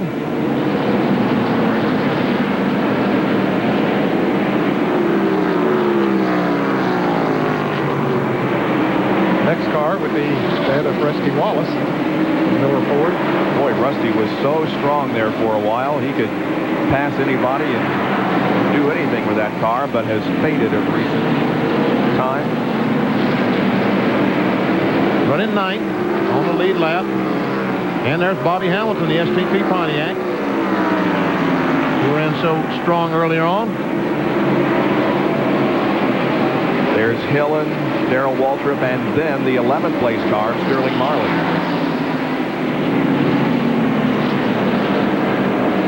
Michael Waltrip will be the next car on the lead lap, running in 12th position. And there he is, up on the outside of the 8 car. Well, maybe the 8 car come on the inside of him. Made the pass. Strickland is 16th a lap down. Michael Waltrip in 12th. Now who's 13th? Bobby Labonte, the Interstate Batteries Chevrolet. 13th spot, still in the lead lap. And finally, the last car on the lead lap is Morgan Shepherd in 75 at Remington Arms. Ford. We did have 15 until just a lap ago, and right behind, there's the leader, and right behind him is Kenny Wallace. Kenny just went a lap down. He is in 15th place. Gordon in heavy traffic here now, but he's weaving his way right on through it, and he's put a lap on Morgan Shepherd now. Shepherd in the 14th position. And Dale Earnhardt has taken second place from Jeff Burton. He sure has. Jerry Podge? The magic number for Earnhardt was lap 380. David Smith said nobody is better at saving that right rear tire than the guy driving the 3. Earnhardt hasn't said a word. The last time he was this quiet, he won the race at Atlanta.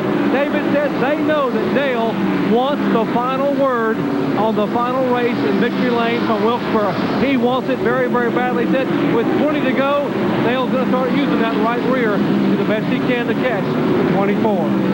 So can Dale Earnhardt catch the leader, Jeff Gordon, in the last 20 laps of the race? Well, we'll take a break and be back to answer that in just a moment.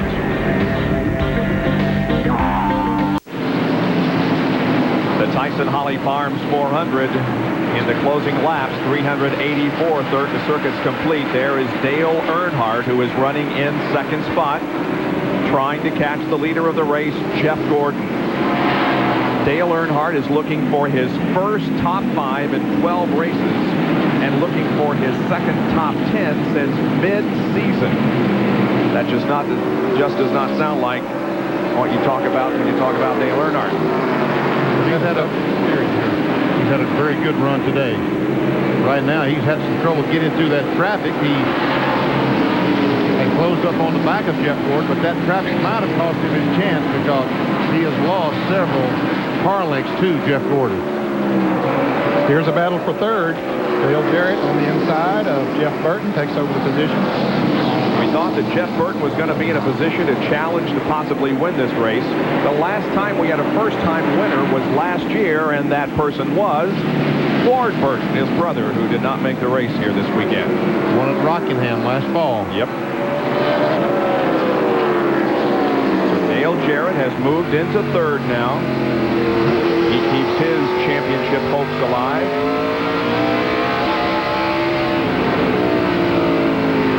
But there are only 4 races to go after this one. Our next NASCAR Winston Cup telecast will be at the final event of the year in Atlanta, Georgia.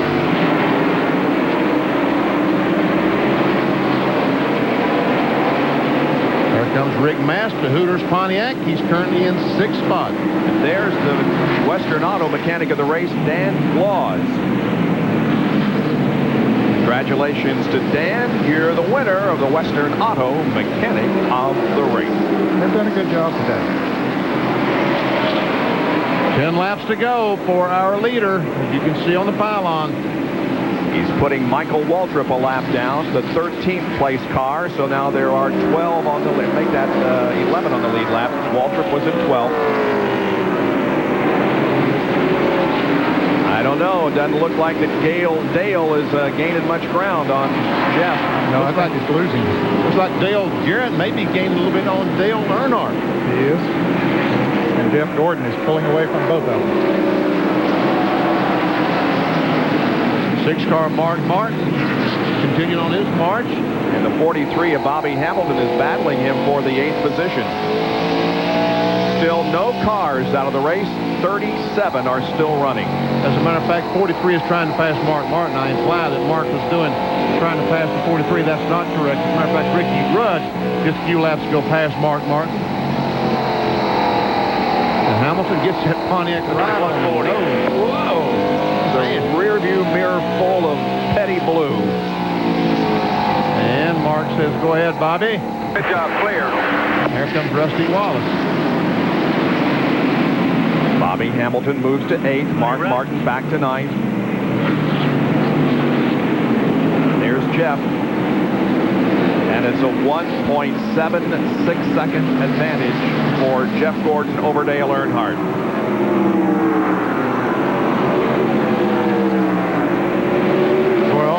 These tires have been on there quite a while now.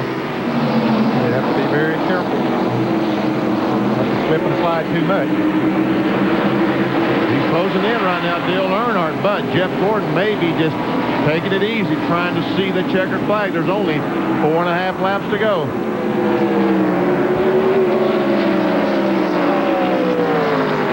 We're approaching the time when NASCAR Winston Cup racing ends at North Wilkesboro, North Carolina. Who's going to be the last man to win here? Got a good indication right now. Less than 4 laps to go, 3.5 to go. And Jeff Gordon has a 1.5 second advantage on Dale Earnhardt. You know, after the Craftsman truck race yesterday, it rained, but the cars did get a few laps of practice. And those few laps of practice were very valuable for Jeff Gordon. He ran 15 laps in practice, and the car quit. Some debris got in the carburetor and blocked it off. It would not run at all. If that had happened in the race, he would have not been able to run 15 laps and be sitting in the garage area. Battle for 4th position here as Terry Labonte tries to take it from Jeff Burton. Jeff Burton's car has really gone away here in this latter part of this run. Coming down, Jeff Gordon in corner number 4 now. Here he is at the line, and the white flag comes out for Jeff Gordon. Less than 5/8 of a mile to go. The drop of the checkered flag here at North Wilkesboro brings down the final curtain of NASCAR Winston Cup racing. From the first race, October 16th, 1949, won by Bob Block. The victory here to Jeff Gordon on September 29th, 1996. Jeff Gordon wins the final race at North Wilkesboro, the Tyson Holly Farms 400. It is his 10th win of the season. That equals the most wins in a season in the 1990s. Bill Weber. Rick Hendrick, you have a tough job. You know 2 of your cars aren't going to win on race day, but this one and its driver have won 10 times. It's been an unbelievable year. You know, the guys have worked so hard, and I just hope we can stay down this points chase and win it for all our sponsors and for our guys. How about your driver? He's unbelievable, isn't he? He got his name in the North Wilkesboro record book. He's the last guy that'll win a Winston Cup race here, and he'd never been there before. You know, this place has been awful good to us. We won a lot of races up here. That's Rick Hendrick, the winning car owner here at North Wilkesboro. It's his 6th win here, and Jeff Gordon is the 38th driver to take the checkered flag and win an event at this storied old facility in the Brushy Mountains of North Carolina. We'll be right back.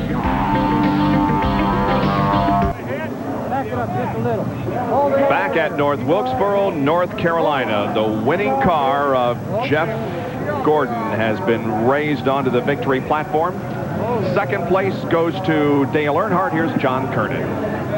Well, Dale Earnhardt talking to all the media. We'll listen in for a second, then we'll get our question in. Wilkesboro, but you know, the tires, I just punished the heck out of him trying to run him down. I was doing some good there, and then I got caught up in some lap traffic, but you know, that's the name of the game, is be there where you got to be there, and we weren't there at the end. How about you got a special day tomorrow? Yeah, we got an open house at Dale Earnhardt Chevrolet. We're going to have a big day down there, so running good today pumps everybody up for tomorrow. But Dale, considering the last few weeks you've gone 12 races without a top 5, and then boom, this has to feel almost like a victory, doesn't it? Well, it does. It feels real good. The team needed this. They needed a shot in the arm and things to turn around, and I can't say enough for them for this race car. They did a good job, and we really had to take it easy on these tires. The tires were a factor, and racetrack's so wore out, and definitely wasn't going to get a new pavement for this last race. So we just had to take it easy on the tires and do the best we could, and manage the tires is what it was all about. That's Dale Earnhardt's 2nd place finish. Let's go to the McDonald's Winner's Circle interview with Dr. Jerry Punch. Well, Jeff Gordon getting ready to climb out of the car. They had been racing at North Wilkesboro Speedway 22 years when Jeff Gordon was born in 1971. And now he gets his first win in the final at North Wilkesboro Speedway. Rick Hendrick is Carl ready to congratulate him. What an emotional moment here. A young man who is charged in the next century writes the final chapter on a racetrack that was there at NASCAR's beginning. Here is Jeff Gordon out of the race car.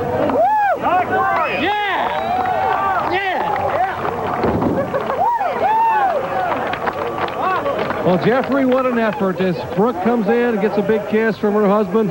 Jeff, what an outstanding effort today. Man, I tell you what, this team is awesome, awesome. You know, we just tried to save tires all day long, and I had to change my line on that last set of tires. I learned a little something from Dale Earnhardt today. You know, I'm always learning something from him, and he had a little bit better line around there, saving tires a little bit better. I could be real quick on new tires, but it'd fade on the long runs. And man, I tell you what, the guys just did a great job of adjusting that last set of tires, and it was perfect. You know, again, want to thank DuPont Automotive Finishes, Quaker State, Coca-Cola. It was a great day. The Lord was certainly with us today. I heard you tell Ray when that last pit stop came that you're not sure you could run with Earnhardt in the high line off turn 4, but when the green came out, you took off. Well, you know what happened was I had such a good start there, and the tires came in so quick that I got out there and I got to adjust my line and start searching. And, you know, right there before we came in, actually, for that last pit stop on tires, I adjusted my line to see if I liked that outside off of 4. And I started arching a little bit higher, coming into 1 and shooting straight off of 2. And, man, did it work. You know, Burton come up on us, and I was trying to save it and not push it too hard. But then once we got in traffic, man, that thing was just awesome. You've been in the record books for a lot of reasons. You're going to be in the record book for the winner, the final winner at Winston Cup Racing at the Wilkesboro Raceway. That's got to be special. Such a special. That's why I'm so excited, because, I mean, this is North Wilkesboro. I'm not supposed to win at North Wilkesboro and Martinsville. I don't know what's going on. It's been crazy this year. But to be the last race, Winston Cup race that's going to be here, you know, it's like you feel sorry, but at the same time, you know, you're elated to go down in history in the record books. And I think these fans saw a great show today. That was one heck of a race all the way to the finish. A special young man wins a special race, the final one, at a special place. Bob? We need a thumbs up for Jeff Gordon, the 1995 NASCAR Winston Cup champion, has been named third quarter nominee for the NASCAR True Value Man of the Year Award. He has just won his 3rd in a row and 4th in the last 5 races. Jeff Gordon, Victory Lane, certainly seems to be a place he's familiar with. Now, the True Value Man of the Year Award is based on a combination of on-track and off-track community involvement. The winner will receive $50,000. It'll be split between the driver and his favorite charity. Jeff is involved in several charitable efforts, including the Leukemia Society of America, the McLeod Addictive Diseases Center, Easter Seals, and the National Safety Awareness. So Jeff Gordon, a 3rd quarter finalist for the True Value Man of the Year Award. Back with more in a moment. The easiest answer to that is my comeback. It was rather exciting just being back and going to the racetrack. I actually raced the Winston Cup car and the truck all at the same time, and I did a lot of testing at Wilkesboro. It was an exciting day. Probably the thing that really sticks out to my mind is when we went out to qualify. I could see people standing up, but it was unbelievable because I could hear the fans cheering me on when I was qualifying. I mean, the noise and the motor and everything didn't drown the fans out. In Victory Lane, good run for Jeff Burton. I think as we go ahead to some of these new tracks, you'll see more and more of the rising stars. We'll miss tracks like North Wilkesboro, but we'll enjoy watching the young stars race into tomorrow. John? Bill, I think we're going to miss the type of racing that we see here at the track, the short tracks like North Wilkesboro. The race we had today, a great race throughout. You had 4 or 5 cars throughout the race battling each other. I'm not so sure we're going to see that on some of those bigger tracks, and it makes me kind of sad that Wilkesboro is going away because I've been coming here, maybe not as long as Benny Parsons or Ned or Jerry, but since the early 80s, and I really have enjoyed it, Bob. All right, well, next Saturday, we will be in Sears Point Raceway, Sonoma, California, or some of us will be, for the NASCAR Craftsman Truck Series, a Cragen NASCAR race at 5 o'clock Eastern Time. Our next telecast will be on Sunday, November 10th, the final race of the 1996 NASCAR Winston Cup season, the Napa 500 from Atlanta Motor Speedway. Coming up next here on ESPN will be the baseball game between the Padres and the Los Angeles Dodgers. Well, we've been talking about the special memories all race long, and it's now time to take a look back for the final time at North Wilkesboro Speedway. Enix Staley loved racing and brought to North Wilkesboro, North Carolina, a racetrack which through the years established a solid relationship with Bill France and NASCAR. The 5/8 mile speedway, which was originally dirt, gave race fans thrills and excitement like they had never seen before. They came from all over the Brushy Mountains to see the best that stock car racing had to offer. Drivers like Junior Johnson, a local hometown hero, who along with people like Hall of Fame mechanic Herb Knapp, won races both as a driver and a car owner. In fact, North Wilkesboro became known as the track that Junior built.